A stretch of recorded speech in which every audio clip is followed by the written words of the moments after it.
Hello दोस्तों, कैसे हैं आप। देखो, आज हमें एक नया चैप्टर शुरू करना है। लिखिए मेरे साथ। चैप्टर का नाम है आपका single entry system. Single entry system. देखो, कुछ लोग जो है इसको इनकम्प्लीट रिकॉर्ड्स के नाम से भी जानते हैं। क्यों बोलते हैं, क्या मतलब है, मैं आपको बताऊंगा। जरा देखो, ये चैप्टर आखिर क्यों क्रिएट हुआ, इसका क्या मतलब निकल गया। बहुत पेशेंस वाइज मेरी बात सुनेंगे आप। स्टार्टिंग का 5 मिनट पहले चैप्टर का मीनिंग हमें समझ में आना चाहिए, फिर हम चैप्टर को आगे बढ़ाएंगे। देखो जरा, मैं ना आपकी कहानी बताता हूँ। देखो, आप अभी एक छोटे से बच्चे हो। ये आप हो बच्चे, आप अपने आप को समझना। कल को ना आप बड़े बच्चे बन जाओगे। बड़ा बच्चा बनने के बाद जिम्मेदारियां आपके ऊपर आ जाएंगी। जिम्मेदारी जब आएगी तो बड़ा मतलब डिग्री जब आपकी कंप्लीट हो जाएगी ना बच्चे, और उस केस में जब आपको अपने लाइफ को आगे बढ़ाना है, अपने लाइफ को सेट करना है, तो आपके पास 3 ऑप्शन है। 3 तरीके से लाइफ को सेट कर सकते हो। अगर हम कॉमर्स के अंदर में हैं तो, अगर हम कॉमर्स के बच्चे हैं तो हम 3 तरीके से लाइफ को आगे बढ़ा सकते हैं। एक तरीका है, या तो किसी कंपनी में जाके आप जॉब कर लो। किसी कंपनी में जाओ और आप जॉब करना शुरू करो, आप आगे बढ़ जाओगे। अगर जॉब करने का मन ना करे तो आप एक काम करना, बिजनेस कर लेना। बिजनेस किसी भी चीज़ का, कोई सामान बेचना है, दूध बेचना है, पानी बेचना है, कोई फैक्ट्री लगानी है, जो भी मन करे आप काम कर सकते हैं। अगर इन दोनों में से कोई भी इंटरेस्ट आपका नहीं है और आप अपने कॉमर्स में जो आपका मास्टरी है अकाउंट्स, अगर आप अकाउंट्स में आगे बढ़ना चाहते हो बच्चे, तो आपके पास एक ऑप्शन है कि आप अपना अकाउंटिंग फर्म खोल लेना। अकाउंटिंग फर्म, आपका काम चल जाएगा और काम का चलेगा, बहुत आगे बढ़ोगे। ये बहुत इंटरेस्टिंग काम है आपका, बहुत इंटरेस्टिंग काम है। सर, अकाउंटिंग फर्म में क्या होता है, देखो ये बात तो आप अपने आप सीख जाओगे जैसे जैसे आप आगे बढ़े होंगे। लेकिन मैं थोड़ा सा बताऊं जो इस चैप्टर से जुड़ा हुआ है, वो बातें मैं आपको समझाऊं। अकाउंटिंग फर्म में क्या होगा बच्चे कि आपके पास 3 तरीके के लोग आपके पास आएंगे। एक आदमी जो बहुत छोटा है, एक थोड़ा सा उससे बड़ा है, आप देख सकते हो, और एक बहुत बड़ा आदमी है आपका। 3 तरीके के लोग आपके पास आएंगे। सर, तीनों में क्या फ़र्क है। देखो, ये एक छोटा इंसान है बच्चे, कोई दूध वाला, कोई पान वाला, कोई राशन वाला, जो छोटे मोटे काम कर रहा है बस। ये जो है ना, थोड़ा सा इससे बड़े स्केल पे है, थोड़ा सा बड़े स्केल पे। जैसे कि कोई आपका शॉपकीपर हो गया, कोई शोरूम चला रहा आपका। और ये बहुत बड़े बड़े लोग हैं बच्चे, हमारे कंट्री में जो बड़े बड़े बिजनेसमैन जो है ना, उनकी बात कर रहा हूँ। पता है, इन तीनों की आपकी कभी ना कभी रिक्वायरमेंट आएगी अगर आप अकाउंटिंग फर्म चलाते हो तो। जरा सुनना मेरी बात ध्यान से, क्या होने वाला है। ये आदमी जो एक दूध वाला है, पानी वाला है, राशन वाला है, जरा बताओ क्या कभी इसने अकाउंट्स मेंटेन किया होगा बच्चे। क्या जो आदमी दूध बेच रहा है, पानी बेच रहा है, वो कभी अकाउंट्स मेंटेन किया होगा? नहीं किया होगा बच्चे। कहाँ उसके पास इतने पैसे कि एक अकाउंटेंट को रखेगा, उसको सैलरी पे करेगा, ये खुद अकाउंट्स को थोड़े ही जानता है। इसने कोई अकाउंट्स मेंटेन नहीं किया। लेकिन ये भी जानना चाहेगा कि मैंने 1 साल में कितना प्रॉफिट कमाया। मेरे बच्चे, ये आपके पास आएगा, आप अपनी इंटेलिजेंसी से इसके प्रॉफिट को आप बता देना कि भैया आपने इतना प्रॉफिट कमाया है। सर, वो इंटेलिजेंसी कैसे यूज की जाएगी, चिंता ना करो, इस चैप्टर में मैं आपको समझाऊंगा। लेकिन मैं अभी बता रहा हूँ कि चैप्टर में करना क्या है। एक आदमी जो थोड़े से बड़े स्केल पे है, थोड़ा सा, जैसे कोई शोरूम का मालिक है जी, कोई छोटे मोटे फैक्ट्री चला रहा है। देखो, इसने भी बहुत सारे अकाउंट्स तो मेंटेन नहीं किए, लेकिन थोड़े मोटे अकाउंट्स मेंटेन किए जितना वो कर सकता है अपने आप। वो थोड़ी इसकी इतनी औकात है कि एक अलग से अकाउंटेंट रखेगा, उसको 30-40 हज़ार की सैलरी पे करेगा। तो इसने क्या क्या होगा, खुद ही थोड़े मोड़े अकाउंट्स मेंटेन किए होंगे। वो अकाउंट्स लेकर आपके पास आएगा, कहेगा कि चला बताओ जी मेरा प्रॉफिट कितना है। तो इनका भी प्रॉफिट आपको बताना पड़ेगा। कैसे बताऊंगा मैं आपको यहाँ पे सिखाऊंगा, आप चिंता ना करना। ये जो हमारे बड़े बड़े बिजनेसमैन हैं, टाटा हो गया, बिरला हो गया, रिलायंस हो गया, विप्रो हो गया, बहुत बड़े बड़े लोग आपका है। देखो, इनके पास ऑलरेडी अपने अकाउंटेंट होते हैं जो अकाउंट्स अपना मेंटेन करते हैं। लेकिन कभी कभी इनके अकाउंट्स में आग लग जाती है बच्चे, चोरी हो जाता है, डिस्ट्रॉय हो जाता है, और इससे क्या हुआ कि इनका अकाउंट्स खत्म हो चुका है। तो कभी ना कभी ये भी आपके पास आ सकते हैं कि देखो जी हमने अकाउंट्स मेंटेन तो किया था, लेकिन सब कुछ खत्म हो चुका है। आप एक काम करो, अपने इंटेलिजेंसी से आप मेरा बता दो मेरा प्रॉफिट कितना है। और बच्चे, इस तीनों का प्रॉफिट आपको निकाल के बताना पड़ेगा। इस चैप्टर की यही आपकी रिक्वायरमेंट है। ध्यान देना, चैप्टर का नाम आपका है इनकम्प्लीट रिकॉर्ड्स। रिकॉर्ड्स यहाँ पे क्या होंगे? इनकम्प्लीट होंगे। अगर आप तीनों की बात करो तो क्या रिकॉर्ड्स या तो है ही नहीं या फिर बहुत इनकम्प्लीट है, बच्चे कम रिकॉर्ड है, लेकिन आपको प्रॉफिट निकालना पड़ेगा। ये हमने आपको बताया कि अगर कल को अकाउंटिंग फर्म, एक फर्म खोलते हो आप अकाउंटिंग को लेकर, तो क्या क्या काम करना पड़ सकेगा? सर क्या यही काम करना होगा? नहीं बच्चे, और भी कई सारे काम होते हैं, बट हम उस पर थोड़े ही फोकस करेंगे। हमारा काम क्या है कि अगर मैं आपको बड़ा करा दूं तो इस चैप्टर से जुड़े कौन कौन सी बातें आपको करना पड़ेगा, ये आपको काम करने पड़ेंगे, ठीक है ना। अब देखो, चैप्टर का अल्टीमेट आपको मीनिंग पता होना चाहिए कि चैप्टर में कर क्या रहे। इस चैप्टर में क्या होगा? हर एक क्वेश्चन में अकाउंट्स बिल्कुल कम होंगे, लिमिटेड रिकॉर्ड्स मेंटेन किए गए होंगे जी, और उस लिमिटेड रिकॉर्ड से आपने क्या करना होगा बच्चे? आपको प्रॉफिट यहाँ पर निकालना होगा। तो प्रॉफिट कैसे निकाला जाएगा मैं आपको सिखाता हूँ। आप जरा लिखना शुरू करेंगे। सिंगल एंट्री सिस्टम में किसी भी कंपनी के प्रॉफिट को निकालने के लिए, किसी फर्म के प्रॉफिट को निकालने के लिए आपके पास जो मेथड्स है वो दो हैं, साथ साथ लिखेंगे, ना आगे ना पीछे आपका। एक है बच्चे आपका स्टेटमेंट, पहला मेथड आपका है statement of affair method, affair method आपका, ये पहला मेथड आपके पास है। और सेकेंड जो मेथड आपका है वो है conversion method, conversion method. Sir ये दोनों में क्या फर्क है मैं आपको बताऊंगा, आप चिंता ना करो, स्लोली चैप्टर को चलने दो। आपके दिमाग में अभी कोई सवाल ना उठे, जब मेरा चैप्टर खत्म हो जाएगा तो सारी बातें अपने आप समझ में आ जाएंगी। आप थोड़ा पेशेंस वाइज मेरी बात को सुनना, है ना, आपको अच्छा लगेगा चैप्टर आपका यहाँ पे। तो हमने कहा कि देखो जी, अगर इनकम्प्लीट रिकॉर्ड से आपको प्रॉफिट निकालना है तो दो तरीका हमारे पास है, एक है स्टेटमेंट ऑफ अफेयर मेथड, दूसरा आपका कन्वर्जन मेथड। आप दोनों में से कोई भी तरीका फॉलो कर सकते हो।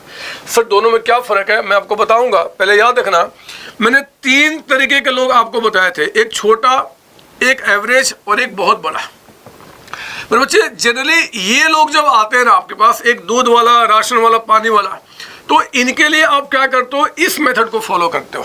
जब इनका प्रॉफिट निकालना होता है तो हम स्टेटमेंट ऑफ अफेयर मेथड को फॉलो करते हैं, लेकिन जब हम इनका प्रॉफिट निकालते बच्चे, इनका प्रॉफिट, तो जनरली हम क्या करते हैं? कन्वर्जन मेथड को फॉलो करते हैं, कन्वर्जन मेथड को। आपका सर दोनों में क्या फ़र्क है मैं आपको समझाऊंगा, चिंता नहीं करना। मैं आपको आज एक काम करता हूँ, पहले तो मैंने आपको बता दिया कि ये दोनों मेथड जो है बच्चे वो इनकम्प्लीट रिकॉर्ड से प्रॉफिट निकालने का आपका तरीका है, ठीक है ना। आज की क्लास में हम क्या करेंगे? हम अपने पहले मेथड पर फोकस करेंगे जिसका नाम है आपका स्टेटमेंट ऑफ अफेयर मेथड। पहले हम इसको समझेंगे जी, फिर बाद में हम उसको भी समझ लेंगे। तो पहले मैं इसको मिटाऊंगा, आपने लिख लिया होगा मेरे साथ, मुझे विश्वास है। और आप ना मेरे साथ एक काम करो, मेरे साथ एक काम करो, लिखो जरा आप यहाँ पे हेडिंग, आज का टॉपिक आपका है जी, आज हम सीख रहे हैं स्टेटमेंट ऑफ अफेयर मेथड। अगर कोई बाहर वाला इंसान आपसे मिल जाए और वो पूछे कि जरा बताओ आप ये दो मेथड में क्या कर रहे हो या इस चैप्टर में क्या कर रहे हो, तो आप कहना कि भैया रिकॉर्ड्स इनकम्प्लीट है या रिकॉर्ड्स हैं ही नहीं, हम उनसे भी प्रॉफिट निकालने की कोशिश कर रहे हैं, और हाँ रियल प्रॉफिट, सही प्रॉफिट आपका, ठीक है ना। देखो जरा क्या होगा इस मेथड के अंदर में, इस मेथड के अंदर में आप ना एक काम करना, मेरी बात ध्यान सुनेंगे, आप एक डायग्राम यहाँ बनाओ, एक डायग्राम यहाँ बनाओ। देखो थोड़ा सा ना आपको परेशानी होगी क्योंकि मैं बार बार बीच में चेंज करूंगा, इसलिए डायग्राम आप बड़ा बना लो ताकि मेरे साथ साथ आप भी यहाँ पे क्या करो, चेंज कर पाओ यहाँ पे, ठीक है ना। तो ये आपका रजिस्टर का स्टार्टिंग से लेकर एंड तक का आपने एक डायग्राम बना लिया, और इस डायग्राम पे आपने यहाँ लिखा, मान लो 1 जनवरी 2017, ये हमारा 1 जनवरी 2017 है, और यहाँ मैंने लिखा जी आपका 31 दिसंबर 2017, यानी कि साल का एंड, साल का एंड हुआ। अब मेरी बात ध्यान सुनना, ध्यान से मेरे बच्चे, ये जो इंसान है ना, ये इंसान वो राशन वाला, वो दूध वाला, जो बहुत ही छोटे लेवल पे काम कर रहा है, ये छोटा इंसान है बच्चे, ये छोटा इंसान है जो आपके पास आता है और आके कहता है कि चलो बताओ हमने कितना प्रॉफिट कमाया। हमने पूछा इससे कि क्या तुमने कोई अकाउंट्स मेंटेन किया, बोलता कि ना हमने कोई अकाउंट्स मेंटेन नहीं किया है। हमने कहा चल कोई बात नहीं, मैं तुम्हारा प्रॉफिट बताता हूँ। देखो आप क्या करना, आप क्या करना, जो इस फर्म को चला रहा बच्चे, अकाउंटिंग फर्म जो चला रहा है, मैं आपकी बात कर रहा हूँ, आप इनसे 2-3 सवाल करना। वो सवाल क्या मैं बताऊं, आप पूछना उससे कि जरा बताओ साल के स्टार्टिंग में तुम्हारा ओपनिंग कैपिटल कितना था, मतलब जब इस साल की स्टार्टिंग हुई थी तो बिजनेस में तुम्हारा कैपिटल कितना लगा हुआ था, मान लो अमाउंट कहता है कि भैया हमने 8 लाख का अमाउंट लगाया था, 8 लाख का अमाउंट आपका 8 लाख रुपए। अब सब पूछना कि जरा ठीक है बताओ आज यानी कि एंड में तुम्हारा कैपिटल कितना है, क्लोजिंग कैपिटल। क्लोजिंग कैपिटल का मतलब होता है साल के एंड में तुम्हारा कैपिटल कितना है। वो कहता है, ये छोटा इंसान कहता है कि देखो जी साल के एंड में मेरा जो कैपिटल आपका 8 लाख था स्टार्टिंग में, वो बढ़ के 15 लाख का अमाउंट हो चुका है। तो आप उससे कहना कि देखो जी तब तो बात सिंपल हो गई, तुम्हारा कैपिटल स्टार्टिंग में 8 लाख रुपए था, बढ़ के 15 लाख रुपए हो गया, यानी कि 7 लाख से जो कैपिटल बढ़ गया कि तुम्हारा कैपिटल जो एंड में कह रहे हो कि 15 लाख रुपए का अमाउंट है, ओपनिंग में तुम्हारा कैपिटल 8 लाख रुपए का था, तो कैपिटल में जो 7 लाख का इंक्रीमेंट हुआ है यानी कि तुमने प्रॉफिट कमाया है, क्योंकि आपने बचपन से पढ़ा हुआ है कि प्रॉफिट जो होता है वो कैपिटल में जाके ऐड हो जाता है बच्चे। तो आप उसे समझाना कि भैया आपने 7 लाख का प्रॉफिट कमाया है, आप एक काम करो इस प्रॉफिट को लेकर आप मस्ती करो कि हाँ भैया हमने 7 लाख का प्रॉफिट कमाया है, खुशी मनाओ, आप मेरा फीस पे कर दो, है ना बच्चे। तो इस छोटे इंसान ने क्या किया, आपको फीस पे किया आपका, और वो दिमाग में लेके जा रहा है कि 7 लाख का प्रॉफिट हमने कमाया है। लेकिन ये इंसान जैसे ही थोड़ा आगे बढ़ा, इसको एक बात याद आ गई बच्चे, एक बात याद आ गई। वो दौड़ के आपके पास आया, बोला कि अकाउंटिंग भैया हमने ना इस साल के बीच में कुछ और भी किया था जो हमारा यहाँ पे लगता है कि कैपिटल को अफेक्ट किया। हमने पूछा क्या, उसने कहा कि देखो साल के बीच में, यानी कि मैं बात कर रहा हूँ ड्यूरिंग द ईयर, कहता है कि साल के बीच में हमने यहाँ पे कुछ ड्राइंग्स किया था, मतलब बिजनेस से पैसा निकाला था और घर लेके चला गया था, क्योंकि हमें भूख लगी थी, हमारे बाल बच्चे सबको खाने की रिक्वायरमेंट थी, और खाने के रिक्वायरमेंट के लिए जो पैसा हमने क्या किया था, बिजनेस से निकाला था। तो आप एक काम करो कि ये 3 लाख का मेरा ड्राइंग्स भी हुआ है, अब जरा बताओ मेरा प्रॉफिट कितना है। तो फिर आप उस छोटे इंसान को कह रहे हैं कि फिर ये प्रॉफिट 7 लाख का नहीं है। अब ध्यान से मेरी बात सुनना, फिर आप उसको क्या समझाएंगे। आप कहना कि यार तुम्हारा एंड में जो कैपिटल है वो 15 लाख रुपए का अमाउंट है। आप कहना कि देखो ये एंड का जो कैपिटल है 15 लाख, वो 3 लाख के ड्राइंग्स हो जाने के बाद, ड्राइंग्स जो हुआ है बच्चे उससे कैपिटल क्या हो गया, जेन में कम हो गया, ड्राइंग्स हम कैपिटल से माइनस कर देते हैं।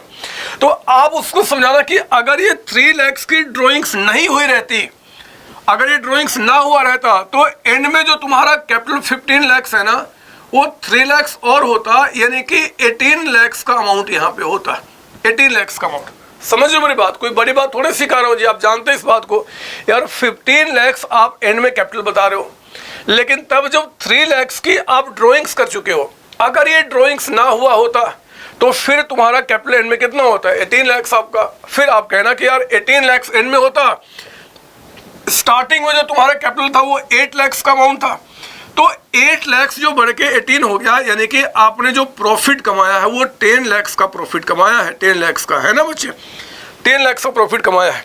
तो जरा बताओ ये छोटा इंसान और खुश हो जाएगा ना कि कहाँ हमने 7 लाख सोचा था, 10 लाख का प्रॉफिट हो गया। और स्वाभाविक सी बात है, आप जरा बताओ यहाँ पे कि 8 लाख बढ़ के 15 लाख हो गया, तो 7 लाख का एक तो ये प्रॉफिट कमाया आपने, और 3 लाख का जो ड्राइंग्स आप घर लेके जा चुके हो वो भी प्रॉफिट ही तो है, प्रॉफिट ही तो है। तो कितना कमाया आपने, टोटल 10 लाख का अमाउंट कमाया। बात समझ में आ रही है? तो सर हाँ समझ में आ रही है, पता है। अब ये छोटा इंसान ना और खुश हो गया, बोला कि यार हमने 10 लाख का प्रॉफिट कमाया है, और फिर वो घर जाने लगा। लेकिन जब जैसे रास्ते में गया, इसको एक बात और ध्यान में याद आ गई, वो दौड़ कर आपके पास आया, बोला कि अकाउंटिंग भैया ड्यूरिंग द ईयर हमने एक और भी काम किया था। हमने पूछा क्या, जरा बताओ। तो उसने कहा कि देखो घर की मेरी जो पर्सनल प्रॉपर्टी थी, घर में मेरे वाइफ के जो ज्वेलरी थे उनको मैंने बेच दिया था एक समय, और वो बेच के पैसा भी मैंने बिजनेस में डाला था। कुछ पैसे की रिक्वायरमेंट आ गई थी बिजनेस में, तो मैंने घर का यानी कि पर्सनल कोई एसेट्स बेचकर वो पैसा भी बिजनेस में हमने डाला था। तो एक्चुअली वो कहना चाहता है कि मैंने बिजनेस में एडिशनल कैपिटल दिया है बच्चे। वो कहना चाहता है कि हमने बिजनेस में क्या किया है, एडिशनल कैपिटल दिया है। हमने पूछ लिया कि जरा बताओ कितना तुमने घर की जो प्रॉपर्टी थी, घर में जो वाइफ की ज्वेलरी थी, वो कुछ भी आपने बेच के बिजनेस में कितना डाला। वो कहता है कि देखो जी हमने यहाँ पे 5 लाख रुपए बिजनेस में इन्वेस्ट किए थे, 5 लाख। तो आप कहना जरा सोच लो पहले, और तो कुछ नहीं हुआ था, क्योंकि अब मैं दोबारा नहीं सुनूंगा, इतने कम फीस पे कर रहे हो 500-600 रुपये, और इतनी सारी बातें बार बार बोल रहे हो। जरा सोच लो कि कैपिटल में कोई और तो चेंज नहीं किया था, उसने कहा कि नहीं, अब हमने कोई चेंज नहीं किया था, कसम खाता हूँ, आप बता दो मेरा प्रॉफिट कितना है। तो फिर आप इस छोटे इंसान का प्रॉफिट निकालना कुछ इस तरीके से, जरा सुनना। देखो आपने क्या बोला, आपने कहा कि कैपिटल आपका 15 लाख से एंड में, आपका जो कैपिटल है कितना जी, 15 लाख रुपए। लेकिन ये जो एंड में कैपिटल है, ध्यान देना, इस एंड में जो कैपिटल होता है बच्चे, इसमें ये सारी बातें ऑलरेडी प्लस माइनस हो जाती हैं। आप पढ़े हो ना, एंड का कैपिटल निकलते समय ये drawing additional capital already plus minus हो चुके होंगे। तो आप उसको समझाना कि 15 लाख जो एंड में कैपिटल है, ये ड्राइंग्स 3 लाख का हो जाने के बाद, अगर ये ड्राइंग्स ना हुआ होता तो 3 लाख कैपिटल आपका और होता, यानी कि 18 लाख का अमाउंट। फिर आप उससे कहना कि आपने 5 लाख जो एडिशनल कैपिटल दिया है, इसके बाद आपका कैपिटल बढ़ के एंड में 15 लाख हो गया है। जो भी साल के बीच में होता है ना बच्चे, वो कैपिटल से ऑलरेडी प्लस माइनस हो जाता है। तो 15 लाख में ये 5 लाख रुपए वो मिला है जो आपने घर से लगाया था जी। अगर ये 5 लाख आप नहीं लगाए होते, तो उस केस में आपका जो कैपिटल होता वो कितना होता जी, 13 लाख का अमाउंट आपका। अब सुनना मैंने क्या बोला बच्चे, मैंने क्या किया कि क्लोजिंग कैपिटल में इन दोनों के इंपैक्ट को खत्म कर दिया। अगर ये ड्राइंग्स ना होता तो कैपिटल आपका बढ़ जाता, अगर आप एडिशनल कैपिटल ना दिए होते तो फिर कैपिटल कितना होता आपका यहाँ पे 13। मेरे बच्चे इस 13 को हम बोलेंगे आपका एडजस्टेड कैपिटल, हम इससे बोलेंगे adjusted capital at the end. Sir लिखे, नहीं लिखना, मैं इसको तरीके से लिखाऊंगा, अभी मैं समझा रहा हूँ। एडजस्टेड कैपिटल का मतलब होता है कि जो भी कैपिटल में चेंजेस पूरे साल में आए हैं, उनके इंपैक्ट को खत्म करने के बाद हमारा एंड में कैपिटल कितना होता है, दैट इज 13 लाख का अमाउंट। तो ये 13 लाख। और जरा बताओ आपका जो ओपनिंग कैपिटल है, वो कितना अमाउंट बता रहा है बच्चे आपका यहाँ पे, 8 लाख का अमाउंट। तो जरा सोचो ना कि अगर आपके साल के स्टार्टिंग में कैपिटल जो 8 लाख का था, अगर वो कैपिटल आपका बढ़कर यहाँ पे 13 लाख का हो चुका है, तो कैपिटल में जरा बताओ इंक्रीमेंट कितने का हो गया, सर 5 लाख का अमाउंट आपका। तो मेरे बच्चे इसका मतलब कि आपने जो प्रॉफिट कमाया है ना, वो कितना कमाया, 5 लाख। ये फिगर आप क्या करना, उस छोटे इंसान को बता देना, वो 5 लाख के फिगर को लेकर घर चला जाएगा और उसको जो करना होगा करेगा। हमें क्या फर्क पड़ता है, हमें तो हमारा फीस मिल गया और वो अपना काम समझे, हम अपना काम समझेंगे, काम पूरा आपका हो गया है ना। यही तो काम करना बच्चे, इसको बोलते हैं स्टेटमेंट ऑफ फेयर मेथड। पता मैंने क्या किया, आप इसको लिखना नहीं, मैं अब इसको हटाता हूँ। मैंने क्या किया, मैं आपको समझा दूँ 2 मिनट में, क्योंकि मुझे पता है आप बोर हो रहे हो, ये चीज़ें आप जानते हो ऑलरेडी, 11वीं क्लास में पढ़ते आ रहे ठीक से आपका स्टार्टिंग से। ये हमने क्या किया, एक्चुअली होता क्या है ना कि ये आपका जो, चलो मैं यही बता देता हूँ, आपका ओपनिंग कैपिटल और जो क्लोजिंग कैपिटल है ना बच्चे, ओपनिंग क्लोजिंग, इसमें चेंज होने के 3 मेन रीजन होते हैं। ओपनिंग क्लोजिंग में जो चेंजेस आते हैं उसके 3 मेन रीजन होते हैं। मेन क्या, 3 ही रीजन होते हैं, 3 ही होते हैं।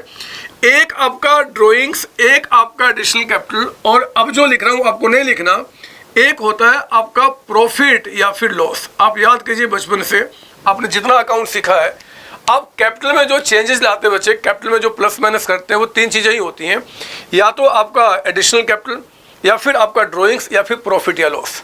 तो हमने क्या किया, क्लोजिंग ओपनिंग में से अगर इस 2 के इंपैक्ट को खत्म कर दूं, तो जो हमारा बैलेंसिंग फिगर बचेगा उसको हम क्या बोलेंगे, प्रॉफिट या लॉस।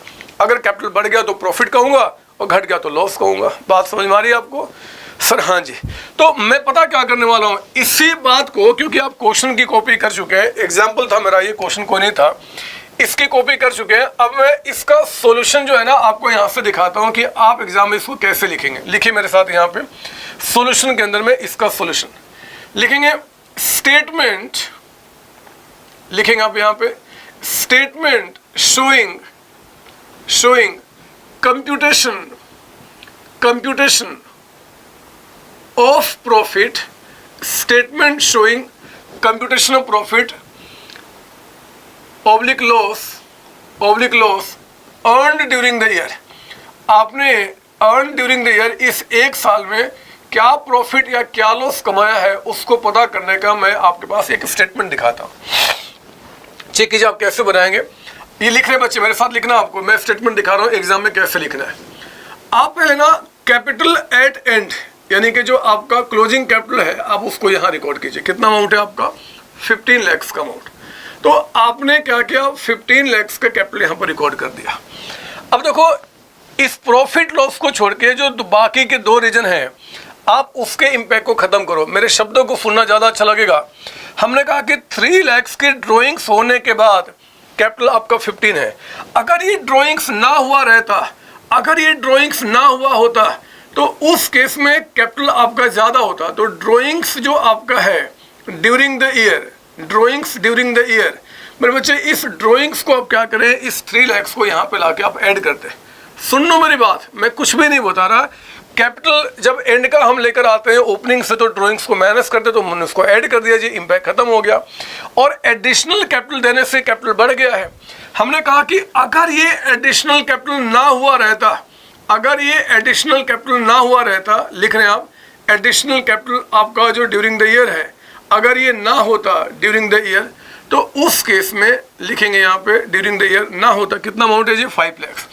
अगर ये 5 लाख ना हुआ रहता तो जरा बताओ हमारे पास कैपिटल कितना होता? 15 + 3 18 - 5 13 लाख का अमाउंट, 13 लाख है ना बच्चे। इस 13 लाख को आप कहेंगे एडजस्टेड कैपिटल। ये इसका इंक क्या हो गया, मैंने तो सब कुछ बचा कर रखा था आपके लिए कि ठीक से लिखूंगा। चलो कोई बात नहीं, देखता हूँ ये कैसे लिखता है। हाँ ये ठीक लिख रहा है बच्चे। लिखेंगे आप adjusted capital, adjusted capital at the end. आपका एंड में जो एडजस्टेड कैपिटल कितना हो जाता है? 13 लाख का अमाउंट आपका। इस 13 लाख में आपने क्या करना है? ओपनिंग कैपिटल को माइनस करना है। ओपनिंग कैपिटल आपका जरा बताओ, ओपनिंग कैपिटल कितना था यहाँ पे? सर 8 लाख। तो 13 लाख में आप यहाँ पे 8 लाख के अमाउंट को माइनस कर देंगे। जरा बताओ अमाउंट कितना बच गया? सर 5 लाख का अमाउंट यहाँ पे, 5 लाख। पर इस 5 लाख को हम क्या बोलेंगे जी? अगर ओपनिंग से कैपिटल बढ़ रहा है तो इसे आप कह देना कि ये नेट प्रॉफिट है during the year, net profit during the year.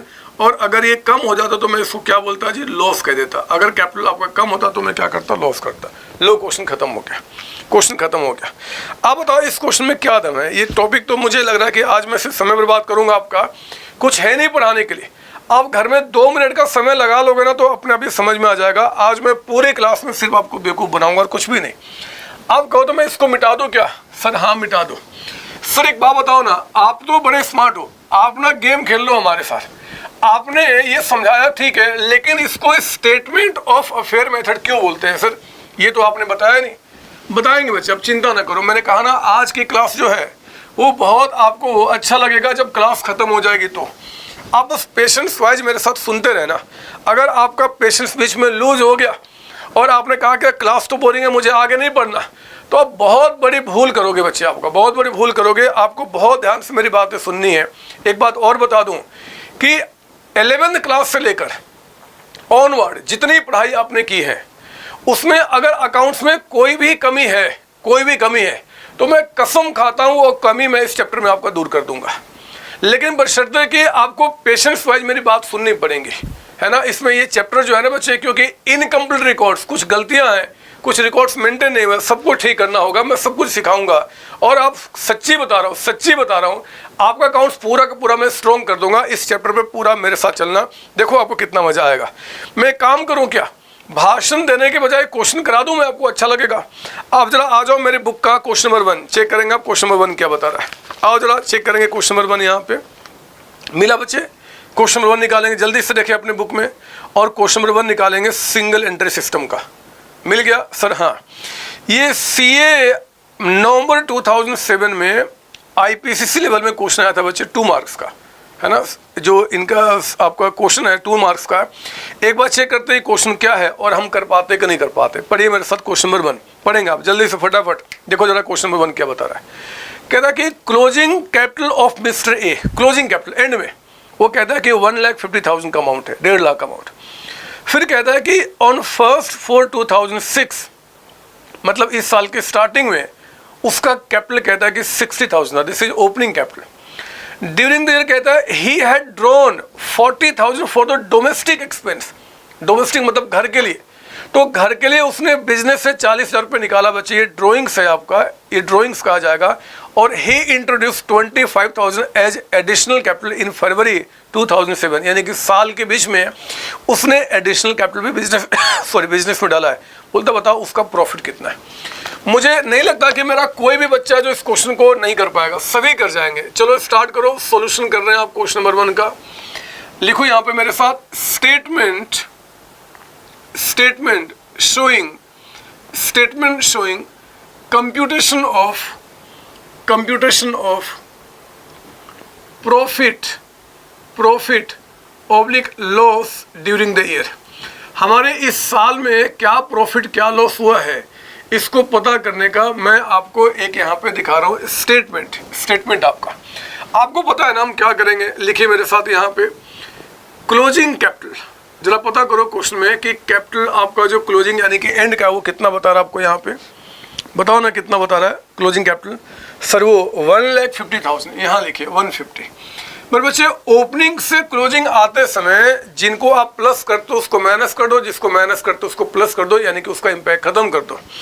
यानी कि देखो ना, जो आपको 40,000 का ड्राइंग्स बता रहा है क्वेश्चन में, हमने कहा अगर वो ड्राइंग्स ना हुआ रहता, यानी कि ड्राइंग्स ड्यूरिंग द ईयर जो अमाउंट आपका बता रहा है ड्यूरिंग द ईयर, हमने कहा अगर ये ना हुआ रहता, कितना अमाउंट है आपका 40,000। तो बताओ अगर ये ड्राइंग्स ना होता तो एंड में कैपिटल 150 से कम होता कि ज़्यादा होता? सर ज़्यादा होता। तो हमने क्या किया, यहाँ पे आपका 40,000 ऐड किया। माइनस करो आप यहाँ पे एडिशनल कैपिटल आपका, लिखिए additional capital during the year. अगर साल के बीच में एडिशनल कैपिटल आप ना दे रहे थे ड्यूरिंग द ईयर, तो उस केस में आखिर ये आपका कितना अमाउंट होता है, कितना बता रहे एडिशनल कैपिटल 25। इन सबके इम्पैक्ट को खत्म करके जरा बताओ 150 प्लस 40 190 माइनस 25 कितना हो गया, 165 है ना बच्चे, चेक कर लो। सर हाँ वही आएगा। इसको हम क्या बोलते हैं बच्चों, इसको हम कहते हैं एडजस्टेड कैपिटल। इसे कहते हैं हम adjusted capital at the end. आपका 165 हो गया। हम इसमें से माइनस कर देंगे, हटा देंगे ओपनिंग कैपिटल जो था, साल के स्टार्टिंग का जो आपका कैपिटल था। जरा बताओ आपके साल के स्टार्टिंग में कैपिटल कितना बता रहा बच्चों यहाँ पे। सर साल के स्टार्टिंग में 60,000। तो आप यहाँ से क्या करो, 60,000 का अमाउंट माइनस करो। मुझे बताओ जरा 60 बढ़ के 165 हो गया तो आपने कितना प्रॉफिट कमाया होगा, 1,05,000। यही आपका नेट प्रॉफिट है। जरा बताओ हमारे सी एग्जाम में ये क्वेश्चन 2 नंबर का आया है। क्या मेरा कोई भी ऐसा बच्चा है, कोई भी बच्चा किसी भी लेवल का जो ये क्वेश्चन नहीं कर पाएगा? सर क्यों नहीं कर जाएंगे, ये तो कुछ है नहीं क्वेश्चन आपका, ये तो सर हमसे ही हो जाता। हाँ बच्चे हाँ, इसमें कुछ दमी ने जो मुझे समझाना है, आप प्लीज़ इसकी कॉपी कर लो, पहले आप इसकी कॉपी कर लो। सर हो गया कॉपी, आगे बढ़ो सर, आप आगे बढ़ो। कुछ है नहीं इसमें समझाने को, लेकिन सर अभी तक आपने नहीं बताया कि इसको स्टेटमेंट ऑफ अफेयर मेथड क्यों बोलते हैं। चलो मैं वो भी बता दूंगा, आप पहले इसकी कॉपी कर लो। सर कर लिया हमने, लो मैं अब इसको मिटाता हूँ, और जरा मुझे बताओ ये क्वेश्चन कितने नंबर का था? सर 2 मार्क्स का, 2 नंबर का। पता बच्चे इंस्टीट्यूट को 2 नंबर देने में आपको मज़ा नहीं आता। वो चाहेगा तो इस मेथड में आपको 6 नंबर 8 नंबर 10 12 नंबर भी दे सकता है। मतलब जैसे जैसे नंबर बढ़ेंगे थोड़ा क्वेश्चन क्या लेंदी हो जाएगा, बट कॉन्सेप्ट तो यही पे होगा। मैं आपको बता रहा हूँ कि अगर आपके एग्जामिनर को इसी मेथड में अगर वो आपको 10 नंबर 12 नंबर 15 नंबर देने का उसको मन करता है, मतलब ज़्यादा मार्क्स देने का मन करता है, तो क्वेश्चन थोड़ा सा लेंदी कर देगा। वो लेंदी कैसे करेगा मैं आपको समझाता हूँ, आप जरा लिखना बंद करना। अगर मान लो इस मेथड से आपको प्रॉफिट निकालना है तो जरा बताइए कि इन्फॉर्मेशन रिक्वायर्ड क्या क्या था जी। सर हमें चाहिए था एक तो ओपनिंग कैपिटल, हमें चाहिए था सर एक ओपनिंग कैपिटल, ठीक बोला आपने। एक हमें चाहिए था यहाँ पे क्लोजिंग कैपिटल, एक हमें चाहिए था क्लोजिंग कैपिटल आपका। और क्या हमें चाहिए था जी, ड्राइंग्स चाहिए था बच्चे कि आपने पूरे साल में ड्राइंग्स कितना किया है। और एक हमें चाहिए था एडिशनल कैपिटल। बिलीव करो आप मुझे ये 4 बातें बता दो, मैं दुनिया में किसी भी आदमी का प्रॉफिट बता सकता हूँ। मैं प्रूफ भी कर दूंगा कि प्रॉफिट बिल्कुल सही निकल के आएगा, थोड़ा सा पेशेंस रखना। लेकिन हाँ इस मेथड में 4 चीज़ें आपको यहाँ पे पूछनी होगी उस छोटे इंसान से, तो आप उसका प्रॉफिट बता देंगे। अब जरा मेरी बात सुनो, एग्जामिनर अगर आपको अच्छे मार्क्स देना चाहता है इस क्वेश्चन के अंदर में तो वो क्या करेगा? पता कभी कभी क्या होगा बच्चे कि क्वेश्चन में आपका ओपनिंग कैपिटल जो होगा ना वो मिसिंग होगा, वो नहीं बताएगा। कभी कभी क्लोजिंग कैपिटल भी आपको नहीं बताएगा, कभी कभी ड्राइंग्स भी नहीं बताएगा, कभी कभी ये भी नहीं बताएगा। मतलब हो सकता है इन चार में से एक दो चीज़ें मिसिंग हो आपका। तो देखो जो पता है वो तो ठीक है, जो नहीं पता उसको हम ढूंढ लेंगे।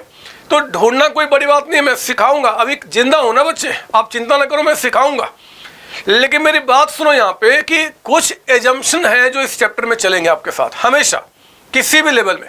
वो क्या है मेरी बात सुनना, पता है पहले सुनते चलो। ये अगर क्वेश्चन में मान लो कभी आपका ओपनिंग कैपिटल नहीं दिया तो मैं इस बात की गारंटी आपको दे सकता हूं कि साल के स्टार्टिंग में आपके पास एसेट्स कितने हैं और साल के स्टार्टिंग में आपके पास लायबिलिटी कितना है, ये क्वेश्चन आपको बता रहा होगा, डायरेक्टली चाहे इनडायरेक्टली। सुना मैंने क्या बताया? अगर क्वेश्चन लेंदी करना चाहता है, अपने आप को अच्छे मार्क्स आपको देना चाहता है, तो मेरे बच्चे उस केस में क्या होगा, वो ओपनिंग कैपिटल बताने के बजाय आपके पास जो ओपनिंग यानी कि साल के स्टार्टिंग में जो आपके एसेट्स हैं, लायबिलिटी, वो क्वेश्चन आपको बता देगा। तो जरा बताओ, अगर स्टार्टिंग का हमें एसेट्स पता है, लायबिलिटी पता है, तो क्या आप इसको कैपिटल निकालोगे? हम बचपन से पढ़ते आ रहे हैं। अगर हम ये कहें कि हमारा जो बैलेंस शीट है ओपनिंग वाला, तो एसेट्स इस साइड लायबिलिटी और दूसरा कैपिटल होता है। एसेट्स में लायबिलिटी को हटाओ तो कैपिटल बच जाएगा, यानी कि मैं कैपिटल यहाँ से निकाल लूँगा। उसी तरीके से अगर क्वेश्चन में क्लोजिंग कैपिटल आपको नहीं दिया हुआ तो आप एक काम करना कि क्लोजिंग यानी कि साल के एंड में आप उनके बैलेंस शीट को बना लेना। मैं आपको गारंटी दे सकता हूँ कि क्वेश्चन में पक्का है कि एंड में जो आपके एसेट्स है एंड में और एंड में जो आपकी लायबिलिटी है वो क्वेश्चन आपको बताएगा। तो इनके एसेट्स में लायबिलिटी को माइनस करना और यहाँ पे क्या निकल के आ जाएगा जी, कैपिटल निकल के आ जाएगा। लो मैंने कहा कि क्वेश्चन लेंदी कर रहा अपने आप को, मतलब वो आपको ज़्यादा मार्क्स देना चाहता है तो वो कैसी कैसी बातें करेगा। हमारा ओपनिंग आपका यहाँ पे कैपिटल हो गया, क्लोजिंग कैपिटल आपका हो गया। इसके बाद क्या है जी, ड्राइंग्स। रुको छोड़ो, इसके बारे में बाद में। हमने क्या लिखा, बैलेंस शीट। यहाँ क्या लिखा, बैलेंस शीट। मेरे बच्चे आप ध्यान रखना, जब भी ओपनिंग बैलेंस शीट बनाएंगे तो आप बैलेंस शीट वर्ड कोट नहीं करना। क्लोजिंग बैलेंस शीट में बैलेंस शीट कोट नहीं करना। सर क्यों कोट नहीं करना? अकाउंट्स कहता है कि आप बैलेंस शीट नाम तभी यूज करोगे अगर हमने अकाउंट्स को प्रॉपर मेंटेन किया है। अगर हमने अकाउंट्स को प्रॉपर मेंटेन किया है तब तो हम नाम लिखेंगे बैलेंस शीट का। लेकिन अगर हमने अकाउंट्स प्रॉपर मेंटेन नहीं किया है तो मेरे बच्चे अकाउंट्स फिर हमें बैलेंस शीट वर्ड लिखने से मना करता है। वो कहता है कि काम करना, बैलेंस शीट के जगह पे आप लिख देना statement of affair. Statement of affair. Affair का मतलब होता है पोजीशन। पोजीशन, आपका जो पोजीशन है हम उसका एक स्टेटमेंट बना रहे हैं। एक्चुअली ये बैलेंस शीट ही है, लेकिन क्योंकि अकाउंट्स के पूरे सिस्टम को आपने मेंटेन नहीं किया है, रिकॉर्ड्स आपके इनकम्प्लीट है, तो आपको स्टेटमेंट ऑफ अफेयर नाम को यहाँ पे यूज करना। बात समझ में आ रही है?